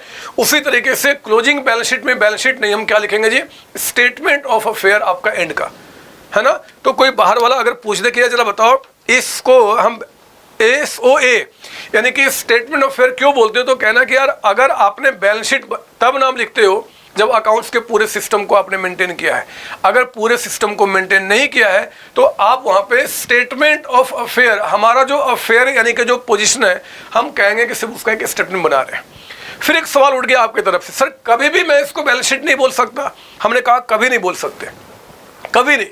लेकिन हाँ, अगर एग्जामिनर ने ही एग्जाम के क्वेश्चन में लिख दिया कि प्रिपेयर बैलेंस शीट, अगर एग्जामिनर ने ही एग्जाम के क्वेश्चन में लिख दिया प्रिपेयर बैलेंस शीट, तो फिर बच्चे फिर आप यहाँ पे बैलेंस शीट लिखोगे तो दुनिया की कोई ताकत नहीं जो मार्क्स काट सकती है, तब आप लिख सकते हो। लेकिन जब तक वो बैलेंस शीट नहीं बोलेगा तब तक बैलेंस शीट वर्ड को आप अवॉइड करना, है ना। उसके जगह हम क्या लिखेंगे, आपका स्टेटमेंट ऑफ अफेयर। इसलिए इस मेथड को क्या बोला गया है, स्टेटमेंट ऑफ अफेयर मेथड। आपका बात समझ में आ रही है सर? हाँ जी ठीक है सर। और बताओ, देखो ड्राइंग्स, मेरी बात सुनना। एक तो बता दो, ड्राइंग्स जो है ना बच्चे, वो एग्जामिनर जो है वो कई तरीके से आपको बोल सकता है, कई तरीके से। जरा देखो ना, क्वेश्चन कहता है कि यार हमें अपने बेटे बेटी को पढ़ाना है और पैसा हमने बिजनेस से निकाला। हमने भूख लगी थी, घर को में खाना खाने के लिए हमने पैसा बिजनेस से निकाला। हमने अपने घर का, बिजनेस का नहीं, घर का रेंट पे किया, घर का हमने इलेक्ट्रिसिटी पे किया, घर का कोई भी काम किया, कोई भी काम, और अगर पैसा बिजनेस से निकला है मेरे बच्चे तो वो ड्राइंग्स ही कहा जाएगा। आप इस बात को जानते हैं कि ड्राइंग्स का मतलब होता है पर्सनल पर्पस के लिए, मुझे किसी को कुछ गिफ्ट देना है, मुझे अपने बेटे की शादी करनी है, मुझे अपनी बेटी की शादी करनी है, और पैसा मैंने बिजनेस से निकाला, ये सारे आपके ड्राइंग्स के ही नाम होते हैं, ड्राइंग्स। तो आप कंफ्यूज नहीं होना, एग्जामिनर के चक्कर में नहीं आना। वो ड्राइंग्स किसी तरीके से बोलेगा, आप समझ लेना कि अगर पर्सनल पर्पस में पैसा खर्च हो रहा है तो हम ड्राइंग्स उसको बोलेंगे। और उसी तरीके से आपका एडिशनल कैपिटल, अगर वो कुछ भी कहेगा कि घर की कोई भी प्रॉपर्टी बेचकर, घर का कोई भी एसेट्स बेचकर, घर का कुछ भी बेच के अगर पैसा आपने बिजनेस में इन्वेस्ट किया है, बिजनेस में इन्वेस्ट किया है, बिजनेस में आपने लगाया है, तो मेरे बच्चे वो एडिशनल कैपिटल कहा जाएगा। आप सुनने मेरी बात मैं क्या बता रहा हूँ? सर हाँ सर ठीक बोल रहे हो आपकी, मतलब आप कहना चाहते हो, और सर क्यों समझा रहे हो? हमने बचपन से पढ़ा कि एडिशनल कैपिटल का मतलब होता है कि घर से कुछ पैसा अगर हम बिजनेस में डालेंगे that is called additional capital आपका। ठीक है बच्चे, मैंने वही बता दिया, थोड़ा रिवीजन करा दिया, आप मुझ पर गुस्सा ना करो, मैं समझा रहा हूँ। लेकिन एक बात ध्यान रखना, एक बात ध्यान रखना, किसी भी क्वेश्चन के अंदर में ओपनिंग कैपिटल क्लोजिंग कैपिटल होना जरूरी है। अगर ओपनिंग क्लोजिंग कैपिटल होगा तभी मैं प्रॉफिट निकाल सकता हूं स्टेटमेंट ऑफ फेयर मेथड से, क्योंकि हमें ओपनिंग क्लोजिंग को कंपेयर करना पड़ता है। लेकिन पता है ये जो लास्ट के दो नाम लिखा ना हमने, ड्राइंग्स और एडिशनल कैपिटल, ये अगर होंगे तो क्वेश्चन पक्का आपको बताएगा। अगर ये दो में से कोई भी नाम अगर होगा उस क्वेश्चन में तो पक्का क्वेश्चन बताएगा। अगर क्वेश्चन इन दो नाम के बारे में साइलेंट है, चुप है, तो आप समझना कि फिर वो जीरो होगा बच्चे, वो जीरो होगा, नील होगा। सुनना मेरी बात, मैंने क्या बताया, दोबारा सुन लो शॉर्ट में। ओपनिंग क्लोजिंग कैपिटल होना जरूरी है, ये होगा तभी प्रॉफिट निकल सकता है, नहीं तो मुझे ढूंढना पड़ेगा चाहे कुछ भी हो जाए। लेकिन ये जो दो नाम है ना, अगर होगा तो क्वेश्चन बताएगा, नहीं होगा तो फिर नहीं बताएगा। यानी कि आपको इसके बारे में ज्यादा बॉदर नहीं करना, हम देख लेंगे क्वेश्चन क्या निकल के आता है। आओ ना, इतना चिल्ला रहा हूं, इतना फायदा ही कुछ नजर नहीं आ रहा है। क्यों ना मैं एक क्वेश्चन आपको इस पे करा दूं कि अगर एग्जामिनर को आपको अच्छे मार्क्स देने का मन करेगा तो वो आखिर कैसी कैसी बातें और आपके साथ कर सकता है। आइए जरा हम आपके बुक का क्वेश्चन नंबर 2 पढ़ेंगे। क्वेश्चन नंबर 2 एक बार देखते हैं क्वेश्चन क्या बता रहा है, जल्दी से आएंगे। क्वेश्चन नंबर 2 चेक कीजिए मेरे साथ, क्वेश्चन साथ साथ पढ़ना है आपको, बिल्कुल आगे पीछे नहीं होना। क्वेश्चन साथ साथ, क्वेश्चन नंबर 2 मिल गया बच्चे, मिल गया क्वेश्चन नंबर 2? अरे बोलो ना हाँ, मैं पूछ रहा हूँ आपसे। सर हाँ चिल्लाओ नहीं, समझ गया, पता नहीं कैसा आप मेरी बात सुनोगे। सुन लेता हूँ, मैंने कहा ना मेरे जो नसें हैं ना बच्चे, यहाँ की नसें, वो आपके नसों से मिली हुई हैं। जो आपका इंटरेक्शन होता है, जो आप सोच रहे हो मेरे दिमाग में आ रहा है, आप चिंता नहीं करना। आप पढ़ो इस क्वेश्चन क्या बता रहा है। क्वेश्चन नंबर 2 कहता है कि retail trader does not keep double entry system. एक रिटेल ट्रेडर बच्चे जो डबल एंट्री सिस्टम मतलब प्रॉपर अकाउंट्स मेंटेन नहीं करता। हमें पता है अगर वो प्रॉपर अकाउंट्स मेंटेन करता तो इस मेथड में हम उसको पढ़ते ही नहीं। आपका सिंगल एंट्री मतलब क्या, इनकम्प्लीट रिकॉर्ड्स आपका रहा होगा। आगे पढ़ना, हिज बैलेंस शीट कहता है कि on 1 January 2017 was as follow. Opening balance sheet बता रहा, ओपनिंग क्या क्या बता रहा जी, देखो जरा, कैश है, बैंक है, स्टॉक है, डेटर्स है, फर्नीचर है, क्रेडिटर्स है और कैपिटल है। लो आपका ओपनिंग बैलेंस शीट इसने खुद दे दिया, और क्योंकि इसने बैलेंस शीट वर्ड खुद यूज किया तो आप झगड़ा नहीं करना कि क्यों कर दिया, वो कर सकता है ना। लिखता तो मैं बोलता स्टेटमेंट ऑफ फेयर, बट बोला तो कोई बात नहीं। हाँ कैपिटल में ओपनिंग का पता है। नीचे आइए, कहता है कि his position at the end of year, साल के एंड में कहता है कि कैश आपका इतना है, बैंक इतना है, स्टॉक है, डेटर्स है, फर्नीचर है, क्रेडिटर्स है। मुझे समझ में नहीं आ रहा कि आखिर वो एंड के आपके जो एसेट्स हैं, जो लायबिलिटी, वो क्यों बता रहा है, वो क्यों बता रहा है मेरे बच्चे? इसलिए बता रहा है कि एंड का आप कैपिटल निकाल दो। अभी मैंने समझाया था कि अगर एंड का कैपिटल नहीं बताएगा तो एंड के बैलेंस शीट का आइटम आपको देगा, वो दे रहा आपका। आगे पढ़ना, आगे पढ़ना, ही विड्रॉ 9000, रुक जाओ, इसके आगे नहीं पढ़ना। कहता है कि उसने 9000 विड्रॉ किया। इसका मतलब क्या, ड्रॉइंग्स कितना हुआ बच्चे? 9000 रुपये हो गया। बोलो ना हाँ सर हाँ। लेकिन आगे पढ़ना क्या बता रहा है कि out of which he spent 6000 on cost of purchasing a motor car for the business। ओह, ये देखो 9000 का उसने ड्राइंग्स किया तो था बिजनेस से, लेकिन 9000 में से 6000 का उसने मोटर कार परचेज किया फॉर द बिजनेस, बिजनेस के लिए ही, यानी कि 6000 तो बिजनेस में ही खर्च हो गया। तो बताओ ड्राइंग्स उसकी पर्सनल जो हो रही एक्चुअली कितनी रही? सर 3000 का अमाउंट, समझ रहे हो ना। 9000 में 6000 अगर मान लो उसने आपका यहाँ पे विड्रॉ कर लिया बच्चे 9,000 में, अगर 6,000 जो आपका है उसने मोटर कार पे खर्च कर लिया तो ड्रॉइंग्स उससे कितने रही 3,000 का अमाउंट। आगे पढ़ना, prepare statement to determine profit earn during the year and balance sheet as on 31 December. कह दिया कि प्रिपेयर बैलेंस शीट, तो आपको बैलेंस शीट नाम ही यूज करना, कोई दिक्कत नहीं है। कहते हैं कि बनाओ balance sheet after making the following adjustments. कौन से एडजस्टमेंट की बात कहता है कि भैया डेप्रिसिएशन चार्ज करना है फर्नीचर पे, मोटर कार पे 10%, राइट ऑफ बैडेट्स 200 रुपये, बैडेट्स भी हो चुका है बच्चे 200 रुपये, और कहता है कि प्रोविजन आपको 5% का बनाना है फॉर द डाउटफुल डेप्ट। डाउटफुल डेप्ट का आपने बनाना प्रोविजन यहाँ पे, ठीक है ना। तो मैं आपको यहाँ पे अब शुरू करता हूँ। देखो मैं एग्जाम में क्वेश्चन कैसे करता हूँ, और आप लिखेंगे यहाँ पे इन्फॉर्मेशन रिक्वायर्ड। पहले आप अपने टारगेट को फिक्स करो कि हमें चाहिए क्या क्या, इन्फॉर्मेशन रिक्वायर्ड। इसमें लिखेंगे आप पहले, एक तो हमें चाहिए जो ओपनिंग कैपिटल, एक हमें चाहिए बच्चे ओपनिंग कैपिटल, है ना सर? हाँ जी। एक हमें चाहिए यहाँ पे क्लोजिंग कैपिटल। हमेशा अपने टारगेट को फिक्स कर लो, उसके बाद ही हम क्वेश्चन को आगे बढ़ाते हैं, हमें अच्छा लगता है। थर्ड लिखे आप यहाँ पे, हमें चाहिए एडिशनल कैपिटल। एडिशनल कैपिटल मतलब घर से कोई प्रॉपर्टी बेचकर पैसा बिजनेस में डाला हो। और एक आपका यहाँ पे ड्राइंग्स। हमने कहा हुआ है कि लास्ट की जो दो चीज़ें हैं वो तभी होंगी जब क्वेश्चन बोलेगा, अदरवाइज इसको नील माना जाएगा। जरा बताओ क्वेश्चन पढ़ के कि आपका ओपनिंग कैपिटल कितना है। देखो ना, ओपनिंग बैलेंस शीट आपको दे रहा है जिसमें कहता है कि कैपिटल आपका 12,000 का अमाउंट है, 12,000 का अमाउंट, ठीक है ना सर? हाँ। अच्छा बताओ, क्या क्लोजिंग कैपिटल आपके पास है? क्लोजिंग कैपिटल आपका नहीं सर, क्लोजिंग कैपिटल हमें नहीं पता, छोड़ दो इसको, आप हम देख लेंगे। आप बताओ एडिशनल कैपिटल कहीं क्वेश्चन में बता रहा आपको? नहीं बता रहा सर, तो नील हो गया आपका। अच्छा बताओ ड्राइंग्स आपको बता रहा है क्या? सर हाँ, ड्राइंग्स बता रहा है। क्या ड्राइंग्स 9,000 का है? ना ना ना ना, 9,000 में 6,000 तो उसने बिजनेस में ही खर्च कर दिया। तो ड्राइंग्स जो आपकी है वो एक्चुअली सिर्फ 3,000 का अमाउंट है। ड्राइंग्स कितना बचे? ड्राइंग्स मतलब पर्सनल पर्पस के लिए 3,000 का अमाउंट।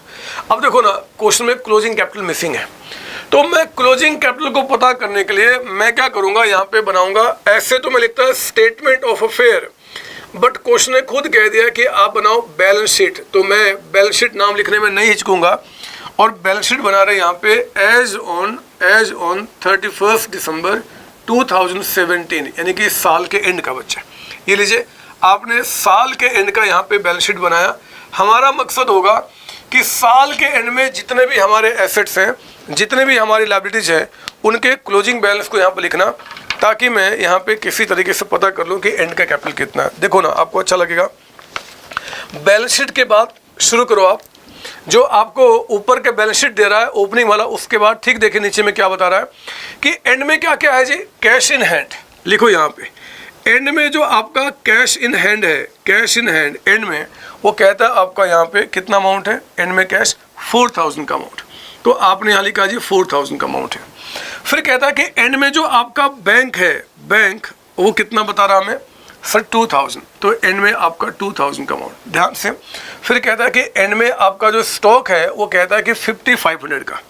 तो स्टॉक जो मेरे बच्चे एंड में बता रहा है 5,500 का, वो भी हमने रिकॉर्ड कर लिया।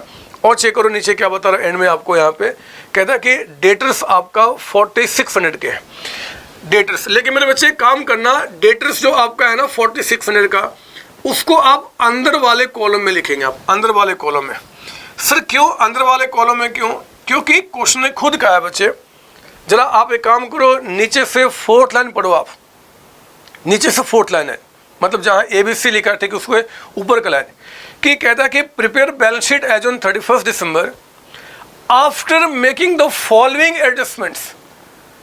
मतलब ये जो ABC में जो पॉइंट्स है ना बच्चे, वो अभी तक एंड का बैलेंस निकालने में जो बता रहा, अभी उसको हमने एडजस्ट नहीं किया है।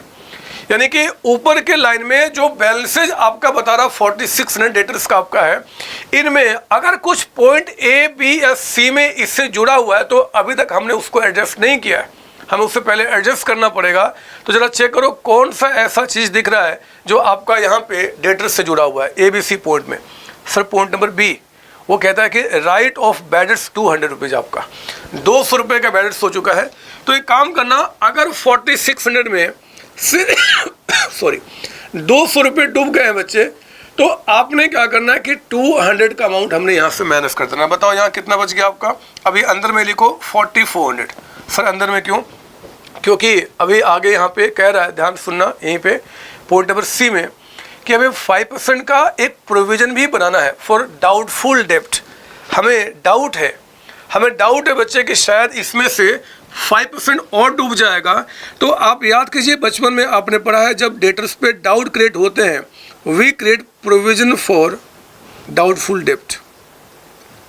प्रोविज़न फॉर डाउटफुल डेप्ट आपका बताओ जरा, यहाँ पे 2 कितना हो जाएगा 5%, सर 220। तो बाहर कितना आ गया 4180 का अमाउंट। अगर आपको प्रोविज़न फॉर डाउटफुल डेप्ट का कॉन्सेप्ट नहीं पता तो ध्यान देना, जितने बच्चे दूर बैठे हुए हैं मैंने उनके लिए 2 काम कर दिया बच्चे। अगर आपके सिलेबस में फाइनल अकाउंट चैप्टर है तो फाइनल अकाउंट में मैंने बड़े डिटेल वे में इसका कॉन्सेप्ट आपको समझाया है कि इसका मतलब क्या होता है। जिन बच्चों के सिलेबस में फाइनल अकाउंट नहीं है उनके लिए मैंने specially provision for doubtful debt का जो टॉपिक है मैंने आपके यूट्यूब पे डाला हुआ है, आप उसको देखकर इसके पूरे इन डेप्थ कॉन्सेप्ट को समझ लेंगे।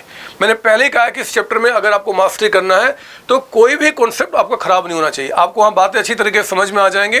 और फिर हमने क्या किया, उस अमाउंट को यहाँ पर लिख दिया। मैं इसका डिटेल डिस्कशन अभी नहीं कर रहा क्योंकि कोई फ़ायदा नहीं होगा इसका डिटेल डिस्कशन करने से। खैर डेटर्स जो आपका हो गया जी 4180 का, ये भी काम पूरा हुआ। और आगे बढ़ो, देखो जरा क्या बता रहा है, पढ़ेगा फिर से। आपका ऊपर का जो बैलेंस शीट है उसमें फर्स्ट लाइन बिल्कुल लास्ट में लिखा था डेटर्स जी 46, वो हो गया। फिर कहता है फर्नीचर लिखिए यहाँ पे। आपका जो फर्नीचर है, फर्नीचर जरा बताओ कितने का बता रहा है आपको फर्नीचर यहाँ पे। सर फर्नीचर कहता है आपका यहाँ पे 1500। इसको भी अंदर में लिखना बच्चे, आपका अंदर में लिखना, क्योंकि इस पे भी पॉइंट नंबर ए में कह रहा है कि आपने चार्ज करना है यहाँ पे डेप्रिसिएशन। तो माइनस कीजिए आप यहाँ पे डेप्रिसिएशन, जरा बताओ कितना हो जाएगा। सर डेप्रिसिएशन कहता है कि 10% है, यानी कि 1500 का अमाउंट, 150 का अमाउंट है ना बच्चे।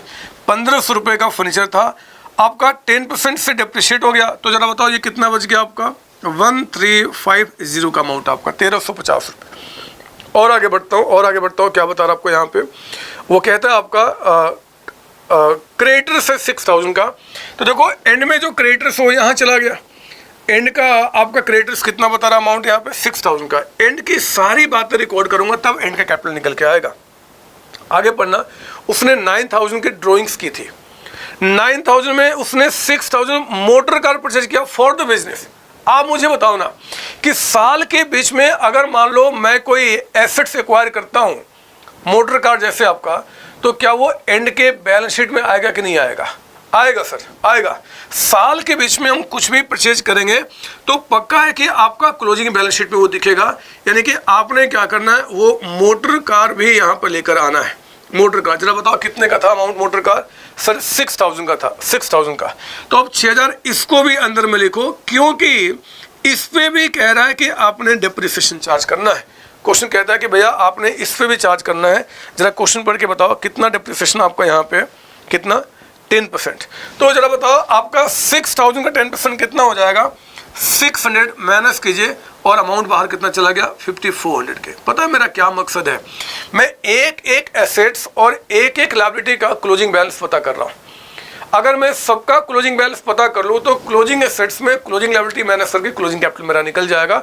मुझे पूरा विश्वास है ना, बचपन से पढ़ते आ रहे हैं। एक बात और सुनो, आपके दिमाग में हो सकता है सवाल उठे कि सर डेप्रिसिएशन पूरे 600 रुपये चार्ज कर दिया पूरे एक साल का, साल के बीच में परचेज किया गया। हाँ बच्चे आप बिल्कुल ठीक सोचे कि साल के बीच में परचेज किया गया, बट डेट आपको नहीं बता रहा कब। अब मैं क्या करूं, भगवान थोड़े ही हूं। डेट ना बताओ तो फिर मैं क्या करूंगा? फिर मैंने बोला यार पूरे साल का चार्ज कर दो। डेट बताओ तब तो मैं उतने समय का चार्ज करता, ना बताया तो पूरे साल का। और क्वेश्चन ने आपकी परेशानी खत्म भी की है। जरा पॉइंट ए पढ़ना और पॉइंट ए पढ़ के बताओ कि क्या डेप्रिसिएशन मोटर कार पे 10% पर एनम लिखा हुआ है या 10% लिखा हुआ है? सर 10% लिखा हुआ है, यानी कि फ्लैट चार्ज करो। आपको खुद कह रहा है कि आप टेंशन ना लो, बस आपने काम यहाँ करना है। तो लो हमने यहाँ पे रिकॉर्ड कर दिया। चेक कर लो कुछ बचा तो नहीं है आपका एंड का? नहीं, सारी बातें रिकॉर्ड हो चुकी है। अब आप जरा इससे क्लोज करो और मुझे बताओ कि आपका बैलेंसिंग फिगर यहाँ पे जो कैपिटल है एंड का वो कितना निकल के आ रहा है? बैलेंसिंग फिगर आप जरा चेक करते कितना निकल के आता है बच्चे, फटाफट करेंगे, मुझसे आगे बढ़ने की कोशिश करें आप यहाँ पे। तो 4000 का आपका कैश इन हैंड, 2000 का यहाँ पे बैंक है, 5500 का आपका यहाँ पे स्टॉक है, फिर आपका 4180 का अमाउंट आपका है, 1350 और प्लस आपका 5400। फिर बच्चे ये आ गया आपका 22,430 का अमाउंट आपका। तो यहाँ भी आ गया जी कितना अमाउंट आपका 22,430 का अमाउंट। इसमें से आप 6000 को हटा दो जो हमारा क्रेडिटर्स है, लायबिलिटी आपका सॉरी, तो 16,430 आपका कैपिटल निकल के आया। लीजिए ये कैपिटल यहाँ चला गया बच्चे 16,430 का अमाउंट आपका 16,430। अब हमारा मकसद पूरा हो चुका है, हमारे पास सारी बातें हमें पता है, हमारा opening capital, closing capital, additional capital, drawing सब कुछ पता है। अब मैं आपका यहाँ प्रॉफिट निकाल सकता हूँ। तो पता मैं क्या करूँगा, अब लिखेंगे आप यहाँ पे मेरे साथ स्टेटमेंट, लिखिए मेरे साथ यहाँ पे statement showing computation of profit oblique loss earn during the year. हमें नहीं पता हमें प्रॉफिट होगा कि लॉस होगा, तो जो भी होगा हम देख लेंगे। अर्न ड्यूरिंग द ईयर कितना अमाउंट है उसको हम पता कर लेंगे। आपको आता तो ये पता करना। बताओ हम क्या करते हैं जी, हम लेते हैं पहले आपका कैपिटल एट द एंड। जरा बताइए क्वेश्चन पढ़ के कि कैपिटल एट द एंड यानी कि क्लोजिंग कैपिटल कितना निकल गया आपको यहाँ पे, सर ये 16,430 लिखो यहाँ पे 16,430। इन दोनों के इंपैक्ट को खत्म करना है। पहले ड्राइंग्स, कोई भी पहले हो सकता है, कोई दिक्कत नहीं है। हमने कहा कि अगर ये ड्राइंग्स ना हुआ रहता, ड्राइंग्स ड्यूरिंग द ईयर, अगर ये ड्राइंग्स ना हुआ रहता तो जरा बताओ उस केस में आपका कैपिटल 3000 कम होता कि ज़्यादा होता? सर ज़्यादा होता। ऐड कर दो आप यहाँ पे, माइनस कर दो। अगर कोई आपने एडिशनल कैपिटल दिया है तो एडिशनल कैपिटल अगर कुछ आपका है क्वेश्चन में ड्यूरिंग द ईयर तो आप उसको माइनस कर दीजिए। जरा बताओ क्या क्वेश्चन में कोई एडिशनल कैपिटल है? नहीं सर, नहीं बता रहा सर, नील है, तो नील लिख दो यहाँ पे आपका। सर एग्जाम में क्या ये लिखना जरूरी है? नहीं लिखना। जिसको नील कर रहा हूँ ना लिखना, मैं तो आपको समझा रहा हूँ बच्चे, मुझे सारी बातें लिखनी पड़ेंगी ताकि आपके दिमाग में कोई सवाल ना उठे। लेकिन एग्जाम में जो नील कर रहा हूँ आप किसी भी चैप्टर में आप उसको छोड़ सकते हैं, कोई दिक्कत नहीं। तो जरा बताओ ये कितना निकल के आ गया? 19,430 का अमाउंट। हम इसे क्या बोलेंगे जरा बताइए? Will say this is adjusted capital. इससे हम बोलते हैं बच्चे आपका adjusted capital at the end, यानी कि एंड में जो आपका कैपिटल आ गया वो इतना। हम इसमें से कंपेयर करते हैं, इसमें माइनस करते हैं ओपनिंग कैपिटल को। जरा क्वेश्चन पढ़ के बताओ आपका ओपनिंग कैपिटल कितना है? सर ओपनिंग कैपिटल बता रहा है 12,000 का अमाउंट आपका। तो आप इसमें से 12,000 के अमाउंट को आप हटा दीजिए। जरा बताओ कितना बच जाएगा यहाँ पे? 7,430 है ना बच्चे, क्योंकि कैपिटल ओपनिंग से बढ़ रहा है। Will say this is net profit. अगर ये घटता तो मैं इसको लॉस कहता, लेकिन बढ़ गया तो net profit during the year. आपने यही प्रॉफिट है जो इस साल आपने कमाया। हाँ जरा बताओ क्या इस क्वेश्चन में दम है? आज पता नहीं मुझे क्या हो गया, मैं क्यों आपको बेवकूफ़ बना रहा हूँ, क्यों सिंपल क्वेश्चन करा रहा हूँ, मुझे खुद नहीं समझ में आ रहा है। क्योंकि आप ये बात जानते हैं कि भैया अगर स्टेटमेंट ऑफ फेयर मेथड से हम प्रॉफिट निकालते हैं, हमें 4 चीज़ की रिक्वायरमेंट होती है। ओपनिंग, क्लोजिंग, एडिशनल ड्राइंग्स आपका, ये दोनों चीज़ें होगा तो बताएगा, नहीं तो फिर नहीं बताएगा। ये दोनों चीज़ें हमेशा में जानना होगा जी। अगर क्वेश्चन में दिया है तो ठीक है, ना दे तो कैसे निकालेंगे मैंने आपको बता दिया। इसमें कोई डाउट आपको? नहीं सर कोई डाउट नहीं है, हो गया सर हमारा काम। तो आप कहो तो मैं इसको मिटा दो क्या? सर मिटा दो, अब तो हम इसको कर चुके हैं। कोई सवाल इसमें? सवाल सर उठ ही नहीं रहा। एक प्रोविज़न को लेकर था बट आपने कह दिया कि उसको लेकर हमारे पास है, आपके पास, मैं उसको पढ़ लूँगा। या हम जानते हैं पहले से, फिर पढ़ना भी क्या हमें आता है सर। लो मैंने इसको मिटा दिया, इसको मैंने हटा दिया। सर इस चैप्टर में ये है क्या जो बच्चे परेशान होते हैं? परेशान कैसी बात कहते हो? आत्महत्या करते हैं बच्चे, आत्महत्या। ये चैप्टर ऐसा चैप्टर है कि अगर किस एग्ज़ाम में मान लो कोई दुश्मन आपका है और आप चाहते हो कि एग्ज़ाम में वो बच्चा फेल कर जाए, तो बस एग्ज़ाम से 1 मिनट पहले उसे कान में कह देना सिंगल एंट्री सिस्टम, वो एग्ज़ाम छोड़ के भाग जाएगा। उसे इतना बड़ा आतंक इस चैप्टर का, वो बेहोश हो जाएगा। हो सकता है कि अगर कमज़ोर दिल का तो वहीं पे मर जाएगा बच्चे वो आपका। तो ये मैं कुछ आपको तरीका बता रहा हूँ कि अगर आपको कोई दुश्मन है, अगर उसको फेल करना है या चाहते हो कि एग्ज़ाम छोड़े, तो आप ये काम कर देना, बस काम पूरा हो जाएगा। सर अब मजाक तो नहीं कर रहा, नहीं बच्चे सच्चाई बता रहा हूँ। आप आज से 20-25 साल पहले जरा ध्यान देना, न्यूज़पेपर में क्या होता था कि रोज होता था कि 10 लोगों ने आत्महत्या कर लिया, 15 लोगों ने आत्महत्या कर, क्यों जी? सिंगल एंट्री सिस्टम के चलते आपका वो चैप्टर इतना भयानक। सर सही बोल रहे हो? नहीं बच्चे, मजाक कर रहा हूँ, ऐसा थोड़ा ही होता है कोई आत्महत्या करेगा, लेकिन टफ माना जाता है, लोग इसको टफ मानते हैं, बहुत टफ मानते हैं। मैं विश्वास दिलाऊंगा, अगर आपने पेशेंस वाइज मेरी बात पूरी सुनी तो इस चैप्टर में कुछ भी टफ नहीं है। और एक और भी बात की गारंटी, जितने पैटर्न के क्वेश्चन हम क्लास में करेंगे मैं आपको लिख कर दे सकता हूं कि उस पैटर्न से हटकर कोई भी दूसरा क्वेश्चन एग्जाम में नहीं आएगा। इसलिए आपको पेशेंस वाइज मेरी बातें सुननी है। अब जरा देखो, ये तो बातें हो गई छोटी छोटी बातें, अब मैं आपको टिपिकल लेवल में लेकर आता हूँ। टिपिकल मतलब जहाँ पे बाकी बच्चे परेशान होते हैं, आप परेशान नहीं होगे। पता है क्या है? आप मेरी बात सुनो, आप चाहो तो नोट के अंदर में और लिख दो ब्रैकेट में ओनली फॉर मी, सिर्फ आपके लिए, सच्ची बोल रहा हूँ और किसी के लिए नहीं। मैं एक नोट दे रहा हूँ, जिस नोट पे आपको खास ध्यान रखना है। अब आगे आने वाले क्वेश्चंस के अंदर में आपको बहुत क्लैरिटी निकल के आएगी। पता बच्चे कहाँ परेशान होते हैं? याद कीजिए, मैंने आपको कहा था कि यहाँ जो मेथड्स हमारे पास है प्रॉफिट निकालने के, वो मेरे बच्चे 2 हैं। मैंने कहा था आपको स्टार्टिंग में, ये डायग्राम बनाया था, एक बार दोबारा बना लो। बड़ा बनाना, एक तरफ ये, दूसरी तरफ वो। ये पहला तरीका था statement of affair method, SOA इसको शॉर्ट में कह दूंगा। और दूसरा मेथड मैंने कहा था यहाँ पे कन्वर्जन मेथड, हमने कहा था इसको कन्वर्जन मेथड, आपका दूसरा मेथड यहाँ पे, ठीक है ना? पता होता क्या है, जैसे जैसे क्वेश्चन आगे बढ़ेगा आपको एक कंफ्यूजन क्रिएट होगा कि यार अगर मुझे इससे प्रॉफिट निकालना है तो मैं कौन से इंफॉर्मेशन को यूज करूं, और अगर मैं इससे प्रॉफिट निकालूंगा तो फिर मैं कौन से इंफॉर्मेशन को यूज करूं। हम यही समझ में नहीं आएगा बच्चे, क्योंकि पता आगे क्या होगा, एग्जामिनर क्वेश्चन में क्या करेगा, इसके भी कुछ बातें आपको दे देंगे, कुछ बातें इनके भी दे देंगे, और आपको वहां पे सेग्रीगेशन करना होगा कौन से मेथड को फॉलो कर रहे हैं, उसमें किस इंफॉर्मेशन की रिक्वायरमेंट है। तो ये परेशानी जो आम तौर पे बच्चे फेस करते हैं, मैं आपकी अभी कभी खत्म करना चाहता हूं, अभी के अभी। सुनो ध्यान से। क्या देखो, आपको याद होगा, अगर मैं इस मेथड से प्रॉफिट निकाल रहा था तो मैंने आपसे 4 बातें पूछी थी। क्या क्या पूछा था जरा बताओ, बोलो ना क्या क्या पूछा था यहाँ पे। एक तो ओपनिंग कैपिटल है ना बच्चे, एक मैंने आपसे यहाँ पूछा था क्लोजिंग कैपिटल। क्लोजिंग कैपिटल पता क्या था ना सर? हाँ, एक आपसे मैंने यहाँ पूछा था एडिशनल कैपिटल, मैंने आपसे पूछा था एडिशनल कैपिटल आपका, और एक हमने यहाँ पे आपसे पूछा था ड्राइंग्स। 4 बातें मैंने आपसे यहाँ पूछी थी, आपको अगर याद होगा तो। सर हाँ सर, हमें याद है। अगर इस मेथड से आप प्रॉफिट निकाले तो 4 चीज़ों को पूछा था। और हाँ, हमने देखा था कि जब क्वेश्चन लेंदी करेगा तो ओपनिंग क्लोजिंग कैपिटल बताने के बजाय आपके जो एसेट्स हैं और जो आपके लायबिलिटी हैं वो क्वेश्चन आपको बता देगा।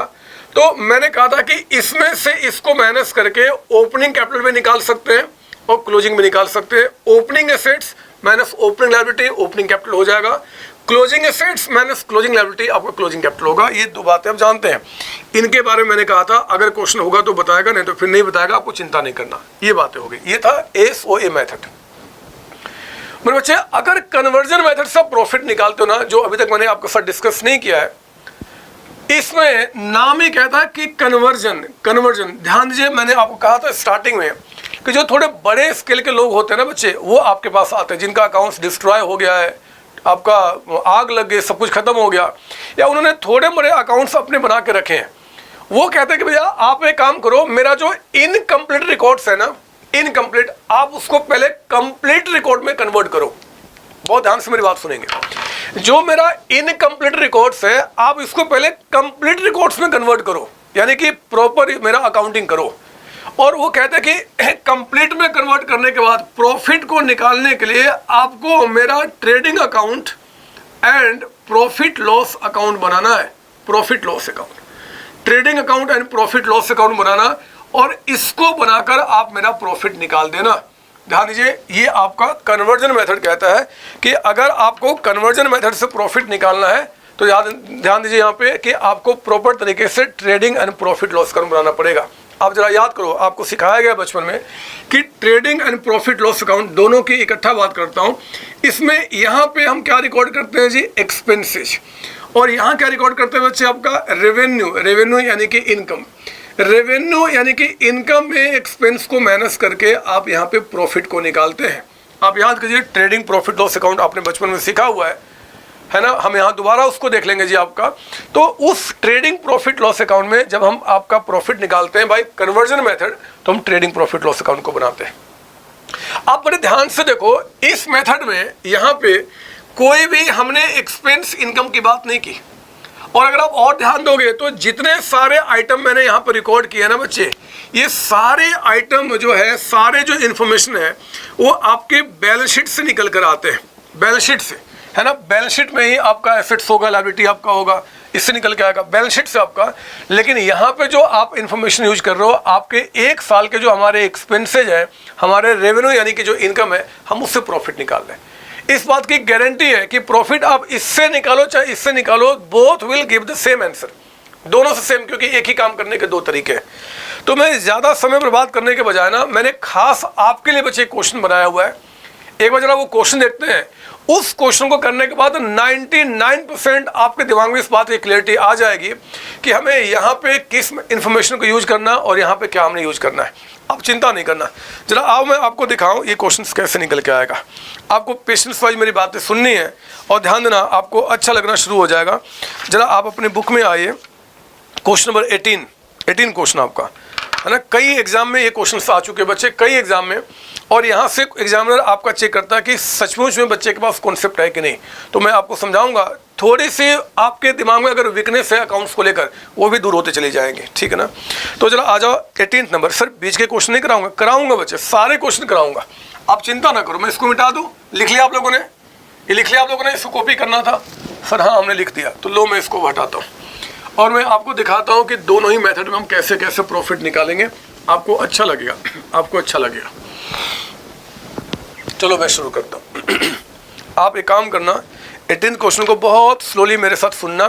क्या बता रहा है, हम जब क्वेश्चन को पढ़ते हैं ना बच्चे, खासकर सिंगल एंट्री का, तो क्वेश्चन को पढ़ते समय आप आंसर के बारे में नहीं सोचना कि हमें करना क्या, बस मेरे साथ क्वेश्चन इंटरप्रेट करो, आपको अच्छा लगेगा। सुनिए क्वेश्चन क्या बता रहा है। 18 नंबर कहता है कि 1 जनवरी 2006, बहुत पहले की बात है, कहता है कि 1 जनवरी 2006 को mister x started a business with capital 15 lakh. Low, question ने कहा कि इस साल ही आपने बिजनेस स्टार्ट किया है और आपने कैपिटल 15 लाख के साथ, यानी कि आपको ओपनिंग कैपिटल बता दिया। साल के स्टार्टिंग कैपिटल कितना है? 15 लाख रुपए। On the same date he purchase a building for 4 lakh rupees, furniture for 2 lakh rupees, ठीक है। He also purchase goods costing 150 on cash basis and goods costing 1 lakh on credit basis. ध्यान से, एक minute. He purchase goods costing 1.5 lakh cash पे, 1.5 लाख का goods उसने cash पे purchase किया बच्चे। आपको पता है जब गुड्स हम कैश पे परचेज करते हैं तो परचेज अकाउंट डेबिट करते हैं, यानी कि एक्सपेंस दिखाते हैं, एंड टू कैश अकाउंट। फिर कहता है कि 1 लाख का आपने क्रेडिट पे परचेज किया है।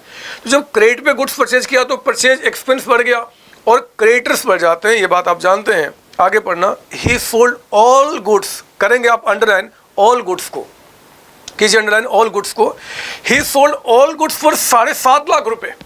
अरे सारे गुड्स बेच दिया। इसका मतलब कि जब क्लोजिंग बैलेंस शीट बनाने की अगर नौबत आ जाए इस क्वेश्चन में, तो क्लोजिंग स्टॉक नहीं आएगा। क्योंकि क्लोजिंग स्टॉक का मतलब क्या होता है कि जो हमने परचेज किया, क्लोजिंग स्टॉक का मतलब होता है जो परचेज किया उसमें से जितना बिक गया, ठीक है, जो बच गया उसको क्लोजिंग स्टॉक कहते हैं। लेकिन यहाँ तो कुछ बचा ही नहीं है, सारे बिक गए आपका 7.5 लाख में, ठीक है, गुड्स बिक गया। कहता है कि आउट ऑफ विच, जिसमें से 4.5 लाख रुपए कैश पे, 4,50,000 का सेल्स हुआ मेड ऑन कैश बेसिस। तो चलो बताओ, आउट ऑफ 750, 450 कैश पे, तो बाकी क्रेडिट पे कितना हो गया? 3 लाख का अमाउंट। 3 लाख का सेल्स हमने किया क्रेडिट पे। आगे पढ़ना, ही पेड 70,000 टू हिज क्रेडिटर्स। एक मिनट, उसने क्रेडिटर्स को 70 पे किया है और 10,000 का डिस्काउंट भी रिसीव किया है। एक मिनट, स्लो, बस क्वेश्चन में समझ रहा हूँ, मेरी बात सुनना जरा। फिर से पढ़ो क्वेश्चन का second line, sorry third line starting में, एंड से पढ़ना, या एक काम करो क्वेश्चन का सेकेंड लाइन पढ़ो बीच से जरा। ही ऑल्सो परचेज, मिला आपको सर? हाँ, ही also purchase goods costing 1.5 lakh on cash and goods costing 1 lakh on credit. बच्चे 1 लाख का गुड्स हमने क्रेडिट परचेज किया था। तो जब गुड्स हमने 1 लाख का परचेज किया तो हमें क्रेडिटर को 1 लाख का पेमेंट करना था। उस 1 लाख में से यहाँ कहता है, पढ़ेंगे 4th लाइन दोबारा जहाँ पे हमने छोड़ा था, 4th लाइन पढ़ेंगे क्वेश्चन का। ही पेड, मिला आपको? मिला बच्चे? अरे मिला सर? हाँ। तो 1 लाख में कहता है कि 70,000 आपने क्रेडिटर्स को पे कर दिया है, 10,000 का आपको डिस्काउंट मिल गया। तो जरा बताओ 1 लाख का परचेज किया था, यानी क्रेडिटर को 1 लाख का पेमेंट करना था, उसमें से 70 + 10 यानी कि 80,000 हमने क्या किया, उनको पे कर दिया। 70 पे किया, 10 का डिस्काउंट मिल गया, तो क्रेडिटर्स एंड में कितना बच गया? 20,000। 20,000 ना बचे। अरे 1 लाख में 70 पे किया, 10 का डिस्काउंट मिल गया, तो 20 ही तो बचा। जो बच गया वही एंड में लिखा जाएगा अगर हमें क्लोजिंग कैपिटल निकालना है तो। सुनना मेरी बात सर। हाँ, आगे पढ़ना। He received 80,000 from debtors, allowed them discount 6,000, और कहता कि 10,000 due from debtors could not be recovered. ये क्या है? रुको रुको, एक मिनट फिर से आओ, मुझे समझाना है क्वेश्चन को। जरा थर्ड लाइन पढ़ना बीच में। थर्ड लाइन बीच में, ही sold all goods for 750, 7.5 lakh में सेल किया था, जिसमें से 4.5 लाख का कैश में था बचे। तो क्रेडिट में कितना था? 3 लाख। जब हम गुड्स क्रेडिट में बेचते हैं ना, तो डेटर्स कहे जाते हैं जिनको हमने बेचा है, डेटर्स जिनसे हमें पैसा लेना है। पता उस 3 लाख रुपए के डेटर्स में से यहाँ कहता है 5वें लाइन में पढ़ेंगे, 5वां लाइन, कि 80,000 हमें मिल गया, 6,000 का हमने उनको डिस्काउंट दे दिया, और 10,000 जो ड्यू था ना, कुड नॉट बी रिकवर्ड, वो बदमाश लेकर पैसे मेरे भाग गए, 10,000 बैड डेट्स हो गया। चलो कोई बात नहीं, जो बाकी बच गया वही एंड में होगा। फिर कहता है ड्यूरिंग द ईयर एक्स ने सैलरी पे किया था आपका 20,000, रेंट पे किया था 30,000, कमीशन पे किया था 5,000। सैलरी पे करना, रेंट पे करना, कमीशन, ये हमारे एक्सपेंसेस होते हैं, आप ये बात जानते हैं।